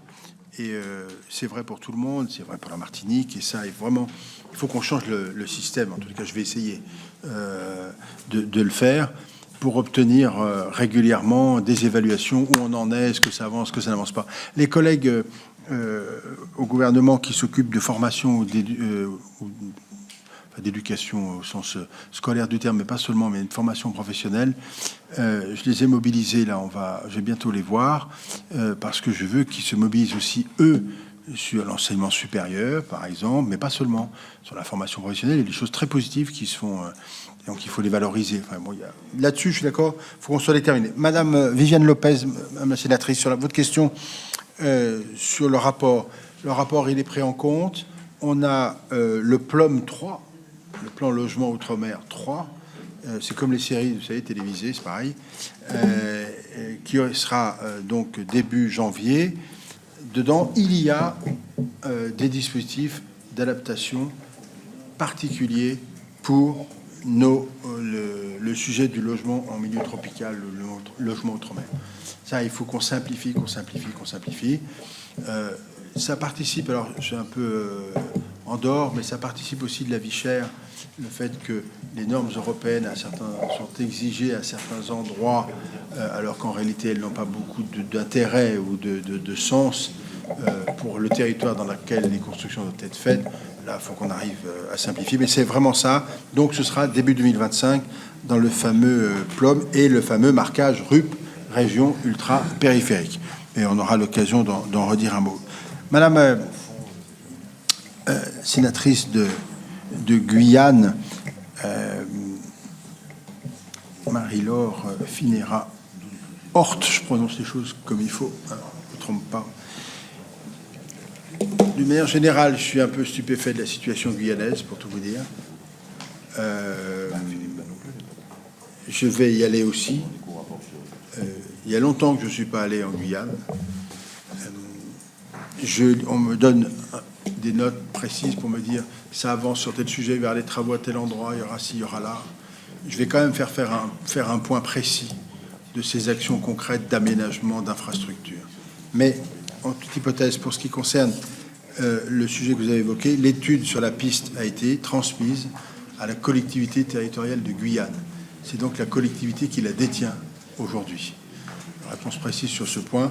Et pour le reste, vous voyez, on m'indique par exemple que dans l'ouest guyanais, les difficultés que rencontrent les habitants dans leur quotidien pour accéder aux services publics, pour les enfants pour se rendre à l'école, pour les acteurs économiques pour se développer, sont à l'origine de beaucoup de difficultés. Il y a incontestablement alors que différents modes de transport seront accompagnés, le grand port maritime, la première opération de doublement de la RN1 au niveau du Larivot, des bus à haut niveau de service, des pistes cyclables, ainsi de suite, ainsi de suite. Je veux faire un point là-dessus, et puis on aura le SIOM pour vraiment regarder ça dans le détail, parce que ça fait partie des sujets, il ne faut pas attendre la nuit des temps, il y a des choses très concrètes à mener. Voilà. Comment ? Mais je ne sais pas comment je fais. Le 2 janvier, on ne sera pas prêt. Hein. J'y crois pas trop, en tous les cas. Bon.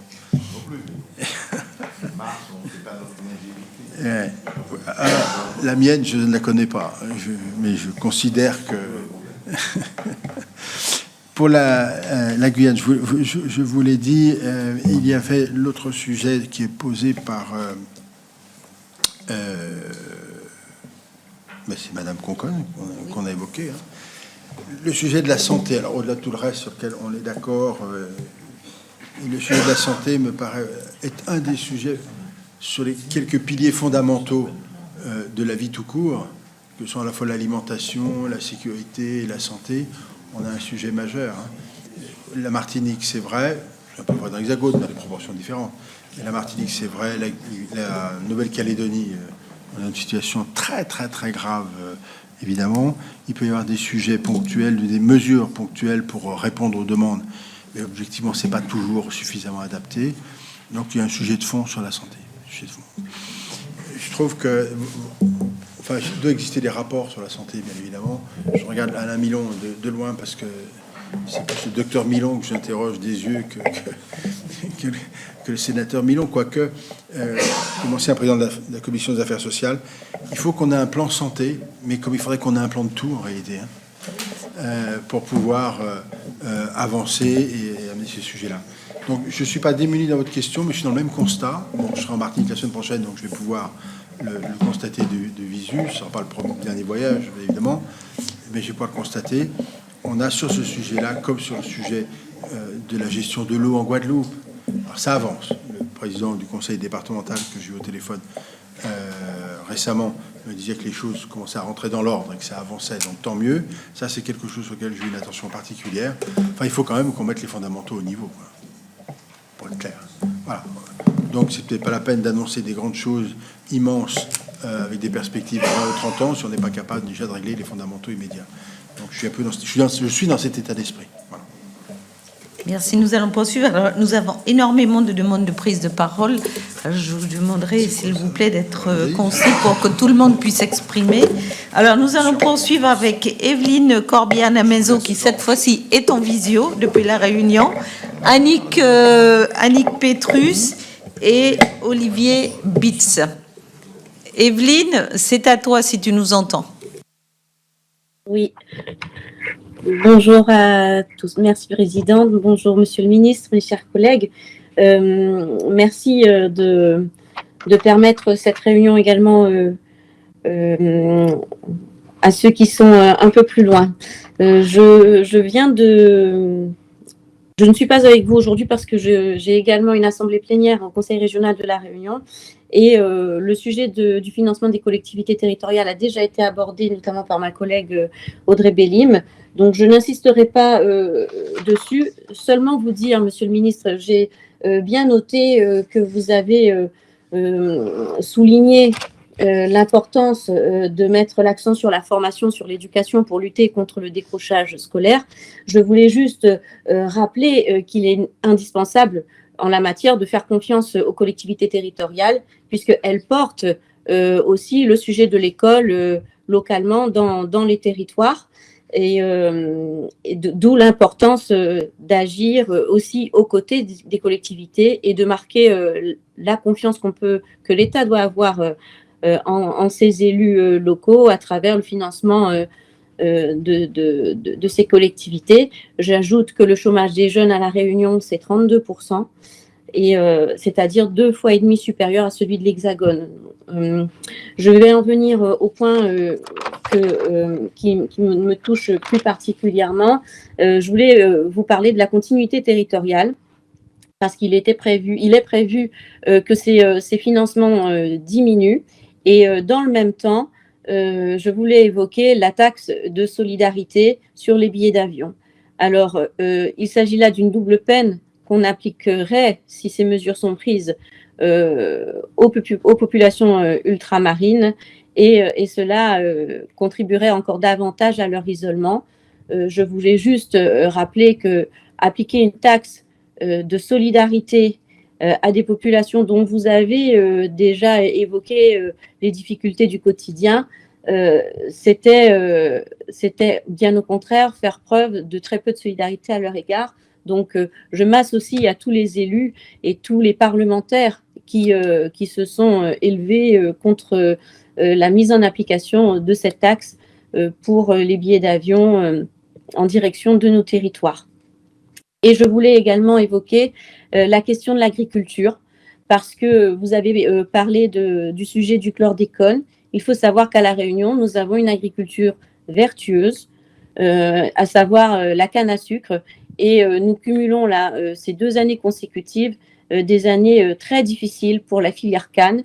Nous avons des planteurs qui n'arrivent plus à vivre de leurs revenus, de leur production, et les dispositifs et les dispositions nationales ne peuvent pas s'appliquer dans nos territoires pour cette agriculture.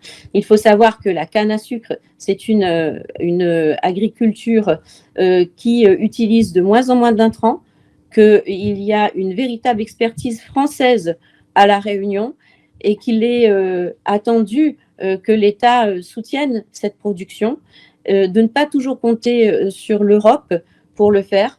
La canne à sucre, elle produit de l'électricité, elle produit de l'engrais, elle produit aussi elle produit les alcools et les spiritueux, mais aussi elle est un véritable outil rempart face à l'érosion des sols. Et vous l'avez vu, et nous le voyons dans le monde entier, les aléas climatiques, les changements climatiques qui nous exposent à des risques majeurs, des risques naturels de plus en plus importants. Il est vraiment indispensable de soutenir la canne à sucre, l'agriculture, la production de cette production pour que nos territoires soient protégés, mais également s'assurer de revenus dignes pour nos planteurs. Alors ma question, c'est de savoir quelles sont les mesures que vous comptez prendre pour protéger la production de la canne à sucre à La Réunion et permettre des revenus décents à nos agriculteurs. Je vous remercie. Annick Petrus. Merci Madame la Présidente, Monsieur le Ministre, mes chers collègues. J'ai prévu 2 questions pour Monsieur le Ministre, mais avant de poser les questions, très rapidement, je vais solliciter le ministre pour le respect de la promesse républicaine, le retour à Saint-Martin d'un peu d'égalité, d'équité, le respect de la dignité de ma population, et ça ne coûtera pas cher. Je ne vais pas m'étendre sur les autres dossiers, apparemment on s'en occupe. Alors, Monsieur le ministre, je veux vous parler très rapidement de certaines situations sur le territoire de Saint-Martin. J'ai besoin qu'on me dise qui pourra et quand rétablir une équité administrative. Je m'explique. Aujourd'hui, sur mon territoire, un dossier de retraite, c'est un délai de traitement de 14 mois. Un dossier d'allocation adulte ou enfant handicapé, c'est le même délai. Pour 4 à 5 mois en Guadeloupe et certainement un peu moins dans l'Hexagone. Ça engendre quoi?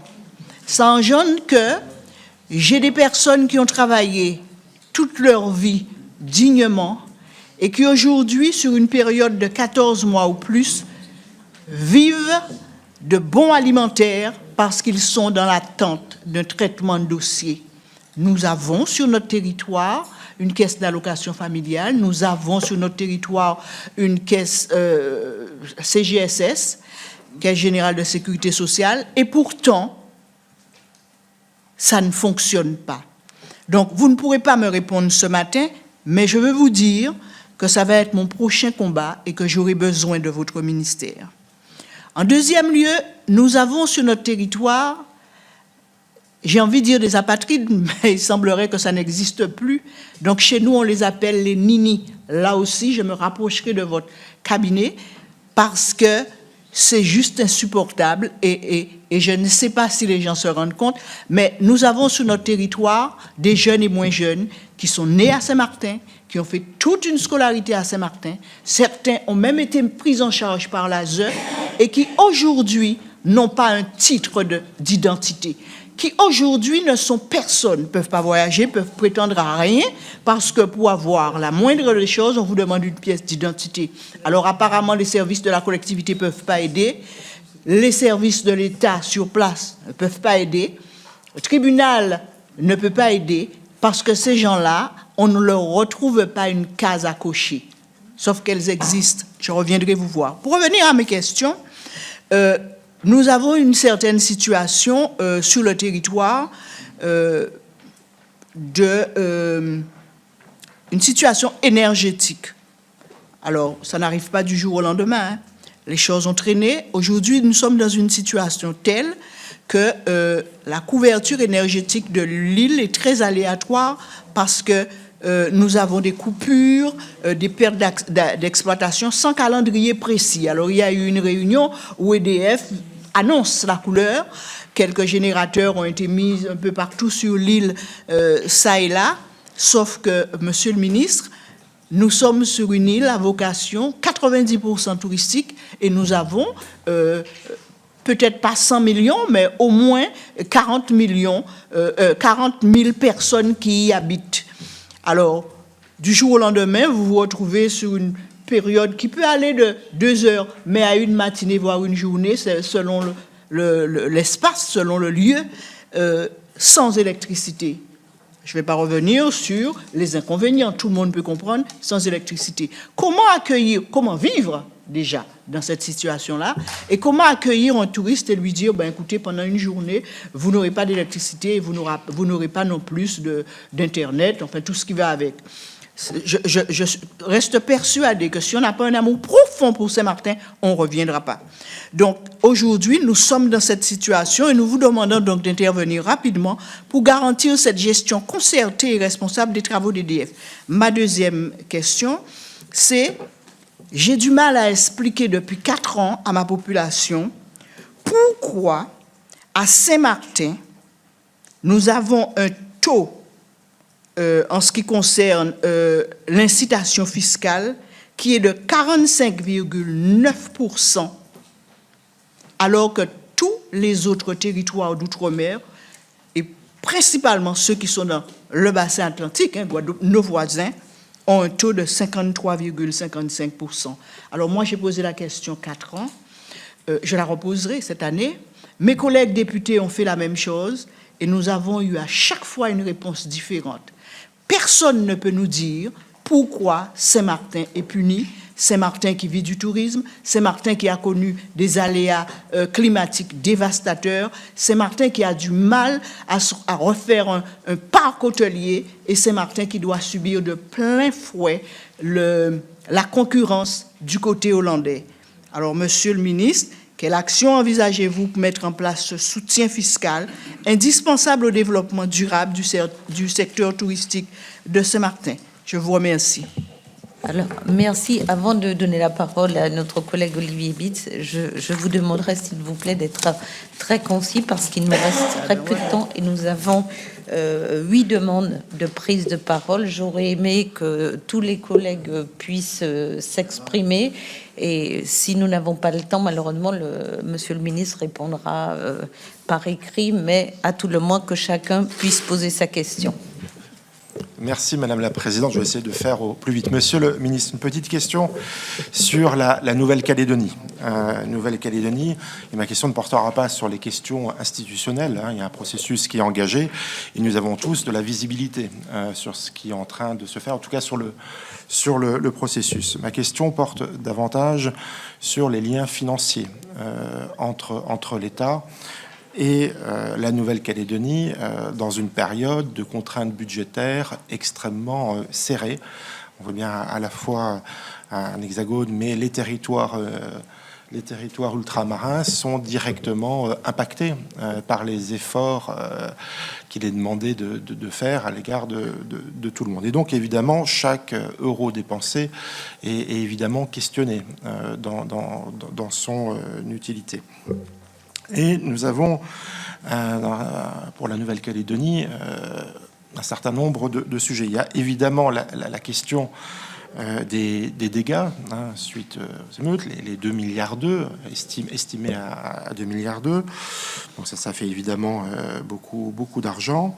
Mais il y a également, on va dire, avant même les incidents et les émeutes que la Nouvelle-Calédonie a connues, il y avait déjà des difficultés chroniques. On peut aborder les transferts financiers réalisés chaque année.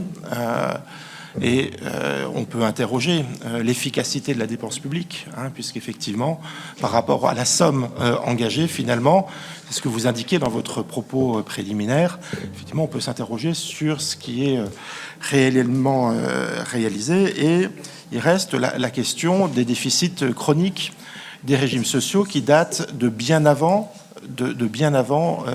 les émeutes.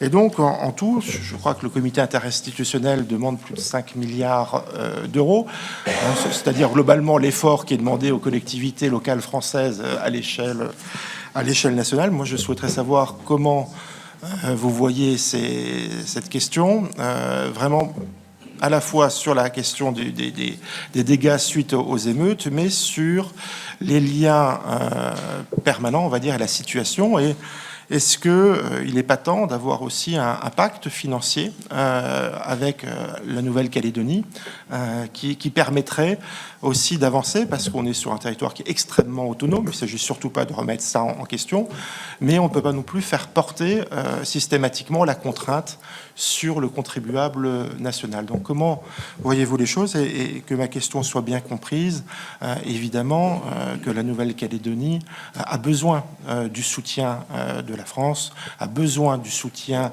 de l'État, mais dans une période aussi difficile financièrement pour tout le monde, il faut quand même que nous sachions où nous allions et quels sont les engagements en matière de réforme, de gestion d'un certain nombre de régimes, quelles sont ces réformes que nous sommes en droit d'attendre en contrepartie d'un soutien financier.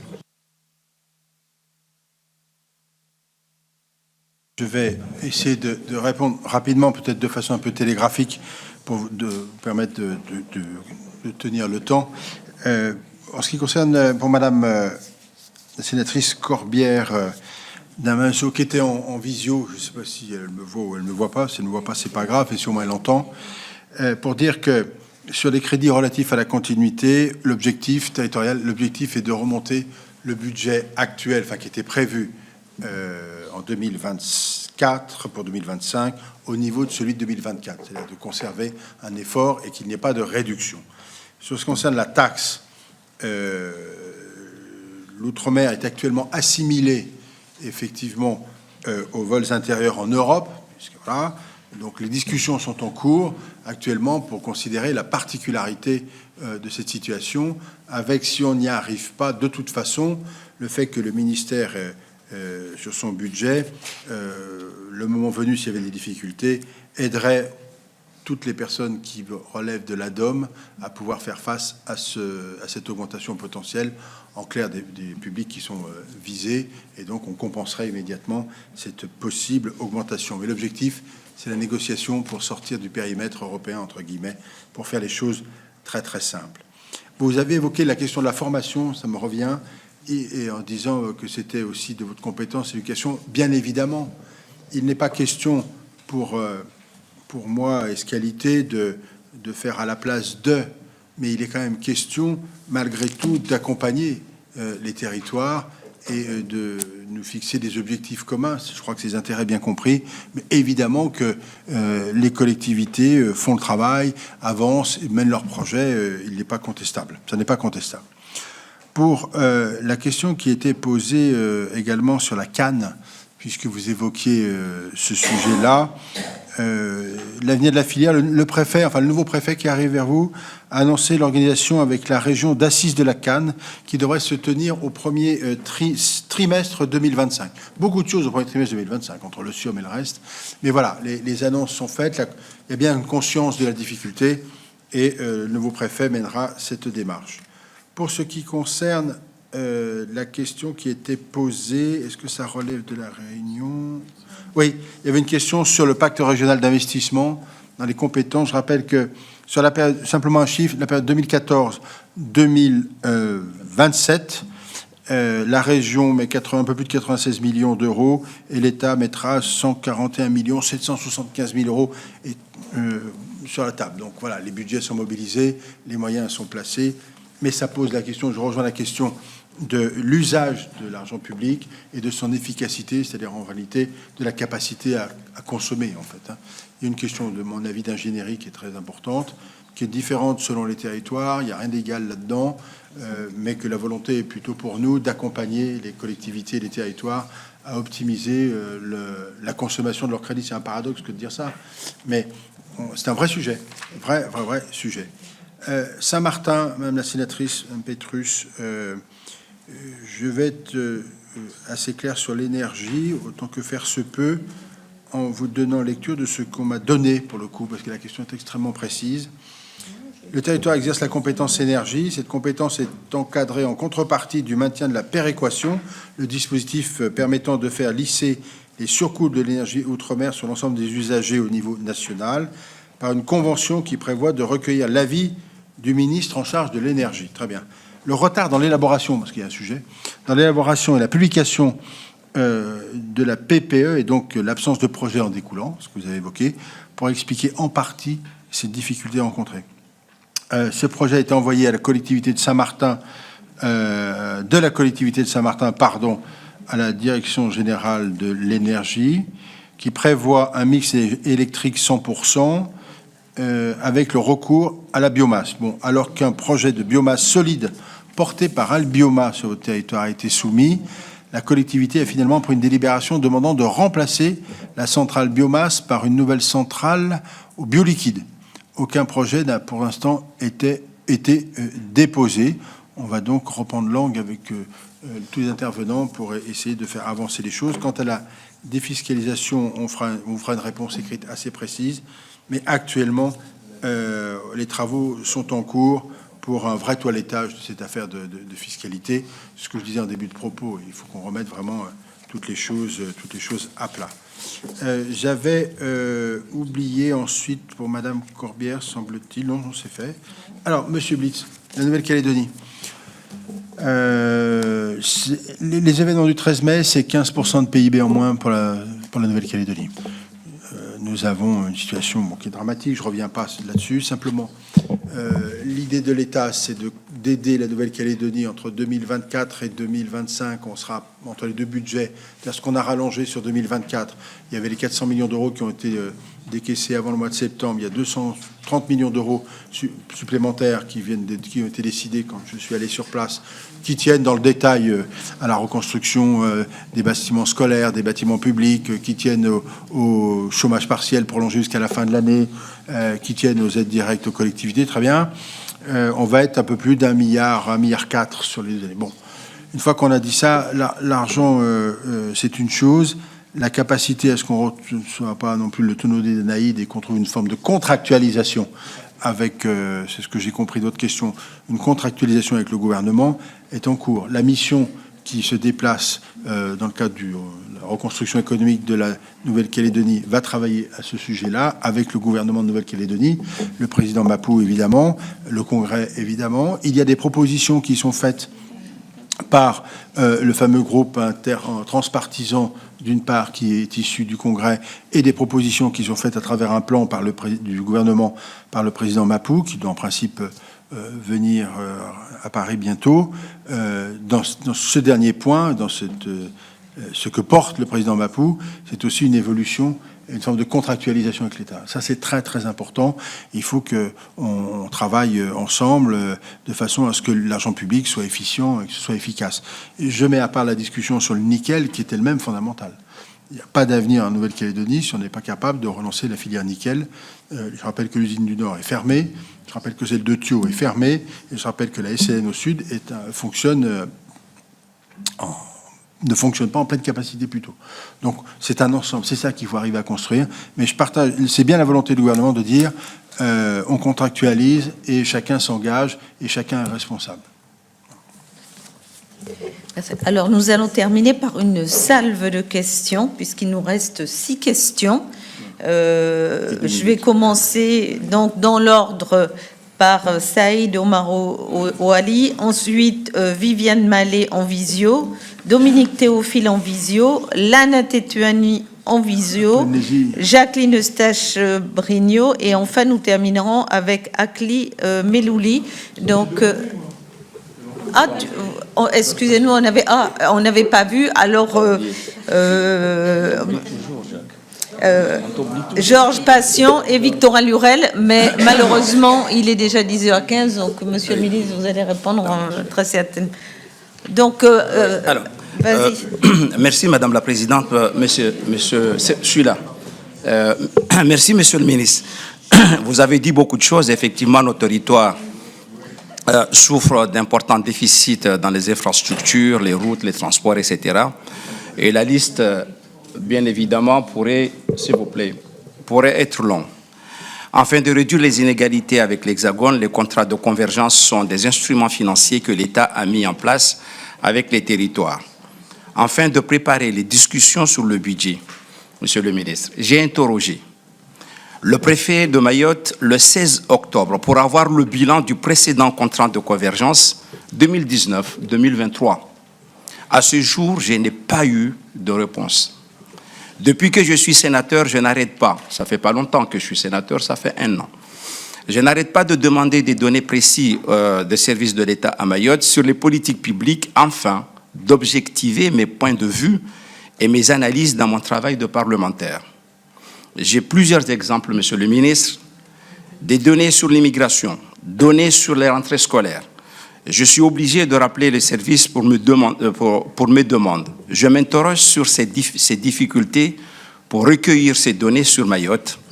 Est-ce une culte de secret des services? Des chiffres que l'on ne souhaite pas diffuser, et pourquoi? Je peux le comprendre parce que le dernier rapport de la Cour des comptes a indiqué qu'à Mayotte, on souffre énormément des données. C'est-à-dire que chaque préfet qui vient, quand il part, c'est comme s'il ne s'est rien passé. On ne trouve pas de données et on n'arrive pas à travailler. Je souhaite avoir ces données, Monsieur le ministre, sur la mise en œuvre des politiques contractuelles dans le cadre du budget budgétaire, afin de répondre concrètement aux objectifs des ministres sur ce que vous avez toujours dit, la consommation des crédits, la sous-consommation des crédits affectés en Outre-mer. Voilà. Merci. Viviane Mallet. Viviane, oui, merci Madame la Présidente. Si vous m'entendez? Oui, parfaitement.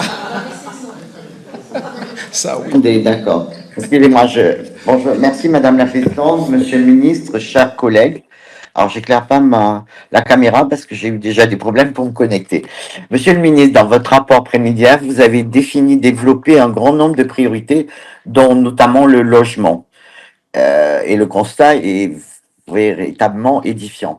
Tous les crédits de la LBU n'ont pas été consommés lors des dernières années, alors que les besoins sont criants, et malgré le long feuilleton, comme vous l'avez dit, PLUM 1 et PLUM 2. Alors, je partage votre point de vue selon lequel il est inacceptable d'attendre 5 ans pour qu'un projet de construction de logement devienne réalité en Outre-mer, alors que même les principaux freins sont connus. Le prix du foncier, de l'aménagement, des matériaux et des normes de construction souvent inadaptées. Alors aussi, ne serait-il pas opportun de flécher des priorités pour chaque territoire, mais aussi de convenir d'une partie décentralisée par territoire, évidemment, en s'appuyant sur les départements et les collectivités. Alors, l'association des maires à La Réunion a réalisé en 2022 un travail de synthèse en réunion 60 acteurs. Il en est ressorti 42 propositions. Je ne vais pas vous donner les 42 propositions, mais je n'en citerai que 2. Peut-on envisager de faire évoluer le FRAFU en élargissant ses périmètres d'intervention sur les questions de foncier, d'aménagement et de gestion des espaces communs? Peut-on réabonder aussi les aides du FRAFU avec des fonds FEDER pour pouvoir diminuer la part de la collectivité aménageur? Voilà ma première question, Monsieur le Ministre. J'ai une autre question. Vous avez parlé de l'accès à l'eau, mais les problématiques portent également sur l'assainissement. Les collectivités font des efforts, mais beaucoup d'administrés peinent à se raccorder au tout à l'égout en Outre-mer. Dans les factures de raccordement atteignent, moi dans ma ville, je vois les factures qui ont explosé en quelques années, atteignent 2 000 à 3 000 euros par dossier. Ce ne serait pas possible de dégager un fonds exceptionnel pour aider les administrés nécessiteux et aussi les administrés. Voilà, en gros, Monsieur le Ministre, les questions que j'avais posées. Je ne vais pas vous reposer aussi la question de la vie chère qui a été abordée, la LOEDOM, mais nos entreprises, et je sais que vous allez prendre compte, Monsieur le Ministre, doivent être soutenues, et le dossier LODEOM y concourt substantiellement. Vous avez répondu aussi en nous rassurant sur le point de vue de nos collectivités. Je vous en remercie. Merci Viviane. Dominique Théophile.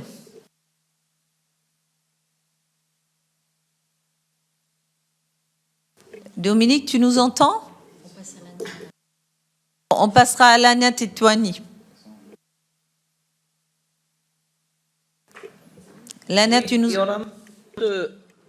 C'est bon. Oui, bonjour Madame la Présidente.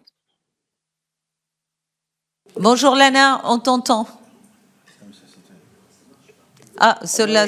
Bonjour Monsieur le Ministre, Madame la Présidente, chers collègues, Yorana, il est 23 heures en Polynésie française, c'est l'heure de dormir, mais Yorana à tous, Monsieur le Ministre, bravo pour vos propos en début de votre exposé, je vous applaudis, mais j'entends mes collègues, bien sûr que la solidarité ultramarine sera bien là pendant la discussion sur le budget, mais la vraie question que je me pose à l'heure où on nous a tous dit depuis 2 mois que il n'y a plus d'argent dans les caisses, il va falloir faire des économies.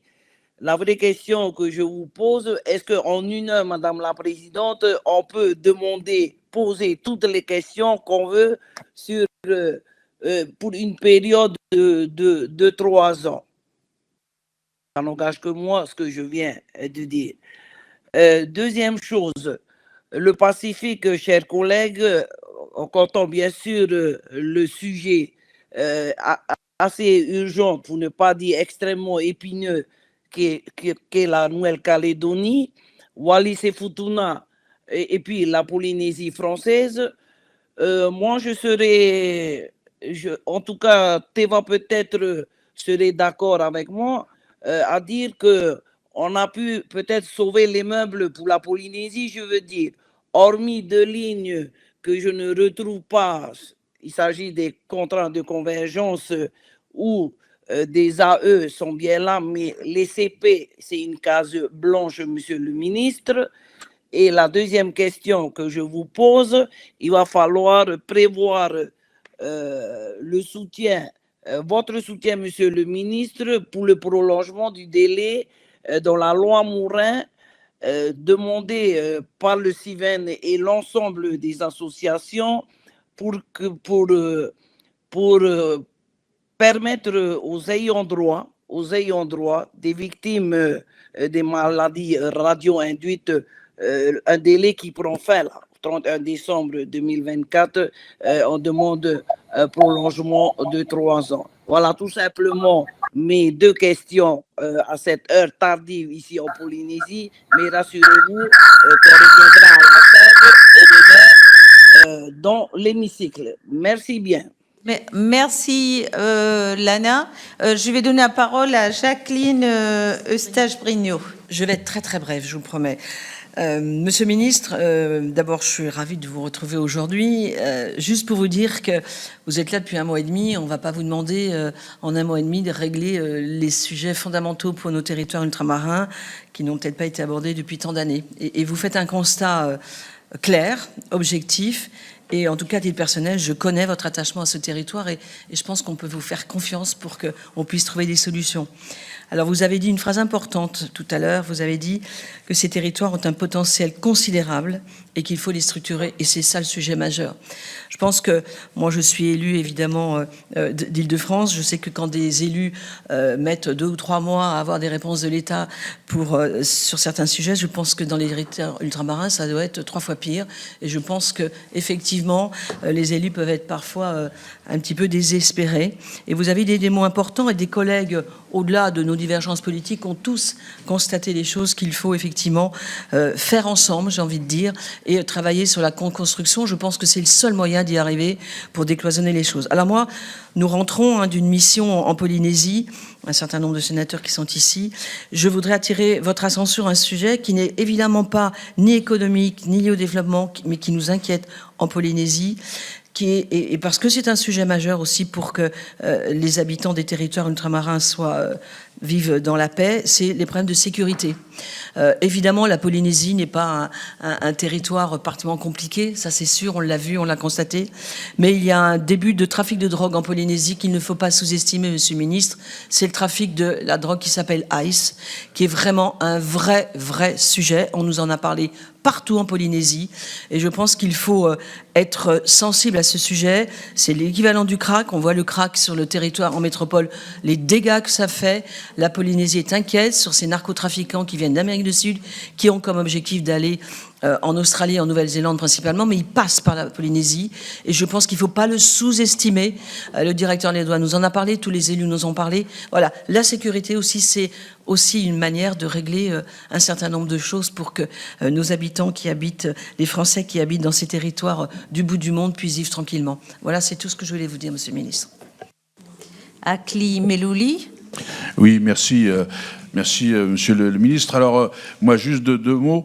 Je pense que déjà, effectivement, qu'il y a un ministre de l'exercice rattaché au Premier ministre, c'est un signal fort qui est donné à nos territoires et départements d'outre-mer, mais il ne faudrait pas que ça reste qu'un signal, il faut que ça prenne du sens et que ça donne du sens dans la vie des gens. Vous avez pointé un certain nombre d'éléments. Et nous, qui ne sommes pas des élus ultramarins, mais qui sommes des élus franciliens de la métropole, ce qui nous choque, c'est quand même quand on est interpellé par nos habitants qui sont originaires des outre-mer et qui nous parlent du problème de l'eau, de l'assainissement, et ça c'est récurrent, donc il n'y a pas que, donc effectivement ils sont assez choqués, et notamment quand on est écolo, et aussi c'est vrai que la question de l'environnement, il y a un véritable, c'est pas une question de fond, l'eau, c'est une question vitale, donc il faut traiter aussi dans les sujets, il faudra qu'on aborde, et je sais qu'on reprendra d'autres temps, et donc je ne vais pas m'alourdir là-dessus, sur la question de l'environnement, du protègement de la biodiversité, c'est des côtes qui sont énormes, il y a un énorme enjeu notamment avec notre marine nationale, il y a beaucoup d'enjeux à mettre en place, et notamment sur l'agriculture et la culture en général. Donc voilà, mais je voudrais pas alourdir. En tous les cas, je vous félicite et j'espère qu'effectivement le signal fort qui a été donné, notamment pour la Nouvelle-Calédonie, parce que être traité sous le couvert du ministère de l'Intérieur, ça n'a pas la même signification qu'être rattaché au Premier ministre. Ça ne reste pas qu'un signal, mais que ça prenne tout son sens et que la philosophie que vous avez développée irrigue vos collègues des autres ministères. Georges Patient. Je vais intervenir de façon très télégraphiée.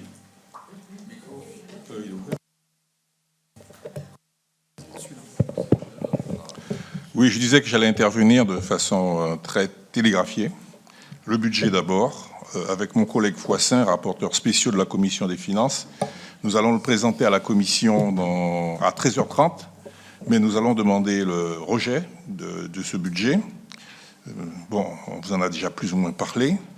Tous les crédits sont en diminution dans votre mission, mais plus dans le DPT, dans le document de politique transversale, c'est moins 2 milliards également pour les Outre-mer.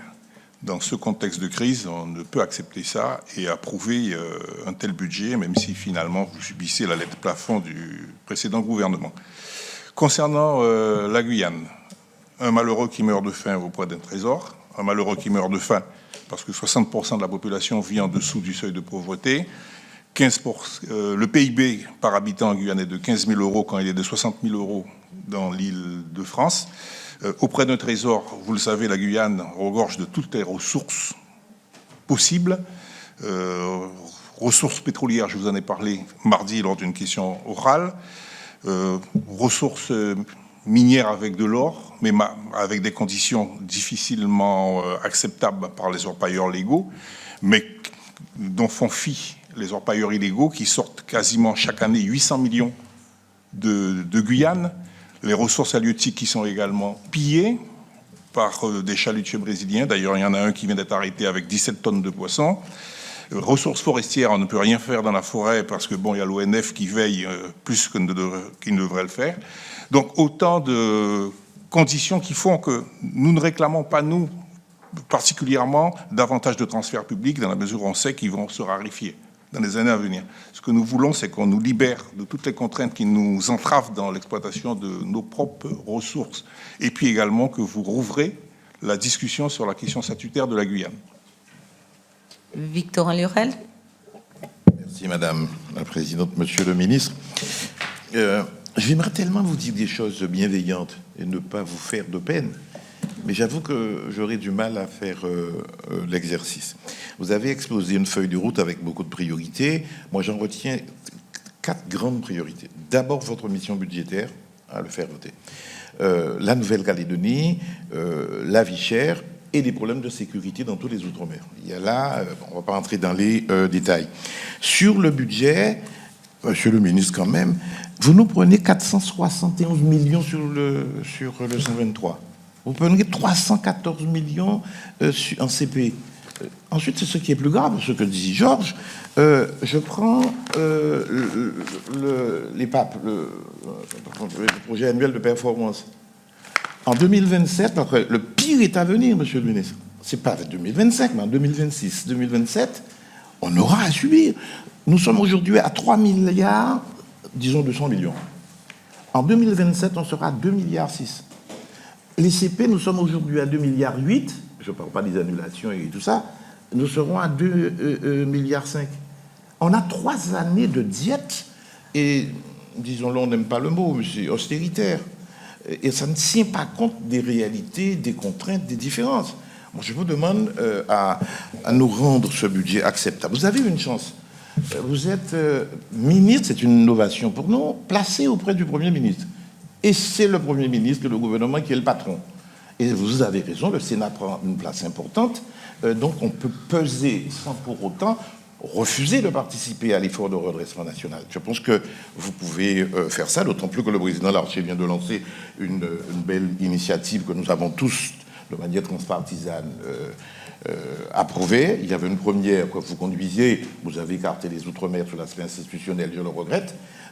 Je crois que Letchimy et d'autres ont dit de ne pas fermer ce dossier, quelle que soit l'évolution institutionnelle, statutaire, tout ce qu'on veut. Ce sont des sujets importants qu'il ne faut pas écarter, même si je peux comprendre une hiérarchisation des priorités qui serait la vôtre. Vous avez une faiblesse, nous aussi. Moi, je dis c'est pas 3 ans, comme dit Lana. En juin, le président de la République peut dissoudre. Nous avons en temps utile 8 mois. Ça veut dire il faut faire très très vite. Et là, vous avez peut-être le consensus qu'on peut trouver. Et là, il y a vraiment des choses à faire. Troisième priorité, Nouvelle-Calédonie, ok, vous travaillez, on vous suit, on vous soutient. La vie chère, vous avez fait une proposition par amendement gouvernemental, c'est bien, mais on a écarté la Réunion. La situation de la Guyane et de Mayotte n'est pas tout à fait évoquée parce qu'ils n'ont pas de TVA. Nous demandons à approfondir. Moi, j'ai fait une proposition de loi qui est en ligne. Notre présidente conduit avec, sous l'autorité du président Larcher, un truc transpartisan, je dis ça comme ça. On peut donner, si je veux dire, accompagner votre feuille de route et vous donner des éléments parce qu'on a tous réfléchi. Moi, je dépose encore ce matin, de manière très structurée, sur le droit de la concurrence et la régulation de l'économie et la lutte contre la vie chère. Je suis inépuisable sur le sujet. Donc, il faut aller plus loin et je m'arrête là sur l'octroi de mer. Vous avez raison de différer cette réforme-là. Et je vous demande de ne pas vous présenter, mais vous avez déjà pris des engagements. L'article 6 est calamiteux et c'est désastreux. Bon, merci, chers collègues. Donc, je vais laisser la parole au ministre et puis je vais conclure. Madame la Présidente, je fais très vite parce que je sais que votre temps est compté. Et que par ailleurs, je ferai une réponse globale, c'est plus simple, peut-être pas tout à fait complète, mais on pourra y revenir, simplement pour dire que sur Mayotte, si vous êtes là, que le sénateur, je vais regarder ce qu'il en est exactement. Moi, je suis pour la transparence des chiffres. Pas d'action politique possible sérieuse si on n'a pas la vérité des prix, si je puis dire. Donc, je vais regarder ça, et puis dès qu'on peut le faire, ça fonctionne. Je le fais. Ma sénatrice, Madame Mallet, pardon. Sur les problématiques de logement, on renvoie sur le PLOM 3 et de toute façon, il y aura une consultation des élus locaux. Les problématiques que vous avez évoquées qui bloquent, on les connaît, il faut les lever. Il n'y a pas de difficulté, mais simplement, par exemple, en matière de logement, effectivement, sur la LBU, les autorisations d'engagement sont engagées, mais les crédits de paiement ne sont pas consommés. Et quand on regarde, c'est parce que les dossiers ne sont pas complets, il y a toujours une difficulté qui vient là au milieu. Donc attention au regard qu'on porte sur le simple chiffre, il y a d'autres réalités, mais ça on va s'en occuper, parce que moi je ne veux pas qu'on n'avance pas sur ce point-là. Pour la Polynésie, je dis Yaorana à Lana Tetuani, et je lui dis Maruru pour sa question, peut-être pour lui dire que le Pacifique sera évidemment dans le SIOM, ça c'est nouveau, parce que ce n'était pas le cas. Donc on va intégrer le Pacifique dans le SIOM. Et pour ce qui concerne les victimes sur les essais nucléaires, oui, on prolonge d'1 an la capacité pour déposer les dossiers. Je le dis également à Teva Rofrich ici. On prolonge d'1 an. Donc pas de difficulté là-dessus. Et en fait, c'est la mission de aller vers qui doit être prolongée. Et ça, ce sera fait. Il n'y a pas de difficulté particulière. La question de l'assainissement du collègue Meloui et puis Madame Mallet, oui, il y a beaucoup d'argent, mais je ne vais pas rentrer dans le détail. Cela dit, il faut que ça avance au même titre que l'eau. Enfin, ce sont des fondamentaux et on ne peut pas perdre de temps là-dessus. Georges Patient, le sénateur Patient, sur la Guyane, aucun sujet n'est fermé. Vous m'avez interrogé l'autre jour. Mais si je réponds hors compte rendu, si vous me le permettez, et si je coupe... La Guyane est porteuse de richesses, de capacités de développement. C'est tout juste si on ne se met pas des boulets aux pieds. Alors, il y a des raisons, il y a des sujets. Tout n'est pas à rejeter, mais quand même, il doit y avoir des marges de progrès. On doit pouvoir y arriver. Enfin, c'est quand même... Moi, je suis assez surpris de ce que je vous découvre, hein, pour être très franc. Voilà. Donc, je vous en dis pas plus, mais je vous en dirai plus dans les couloirs, si vous voulez. Mais je vous en dis pas plus pour l'instant. Et puis enfin, il me reste, oui, sur le Pacifique, Jacqueline Eustache-Brinio, sur la sécurité, sujet majeur de tous nos outre-mer, protection de nos territoires et de leurs accès. Hein, là, le sujet, il est maritime, véritable principalement. Et donc, gros efforts, mais ça, on est en discussion avec le ministre de l'Intérieur pour optimiser les moyens. Et il me semble que j'ai oublié, et le président Lurel, sénateur... Oui, alors le budget, oui. Le budget, si, un mot quand même, parce que ça, c'est important. Moi, je ne désespère pas que les choses évoluent, y compris dans les temps extrêmement courts. Je vais essayer de revenir au niveau de 2024. Je vais tout faire pour ça. Donc, les heures qui arrivent, les jours qui arrivent sont pour ça, ce qui me permet peut-être de ne pas désespérer d'un vote positif sur l'outre-mer, si j'y arrive, naturellement. Outremernews.fr, le site de l'actualité outre-mer, 24 heures sur 24 et 7 jours sur 7. Retrouvez la chaîne Outremer News sur YouTube.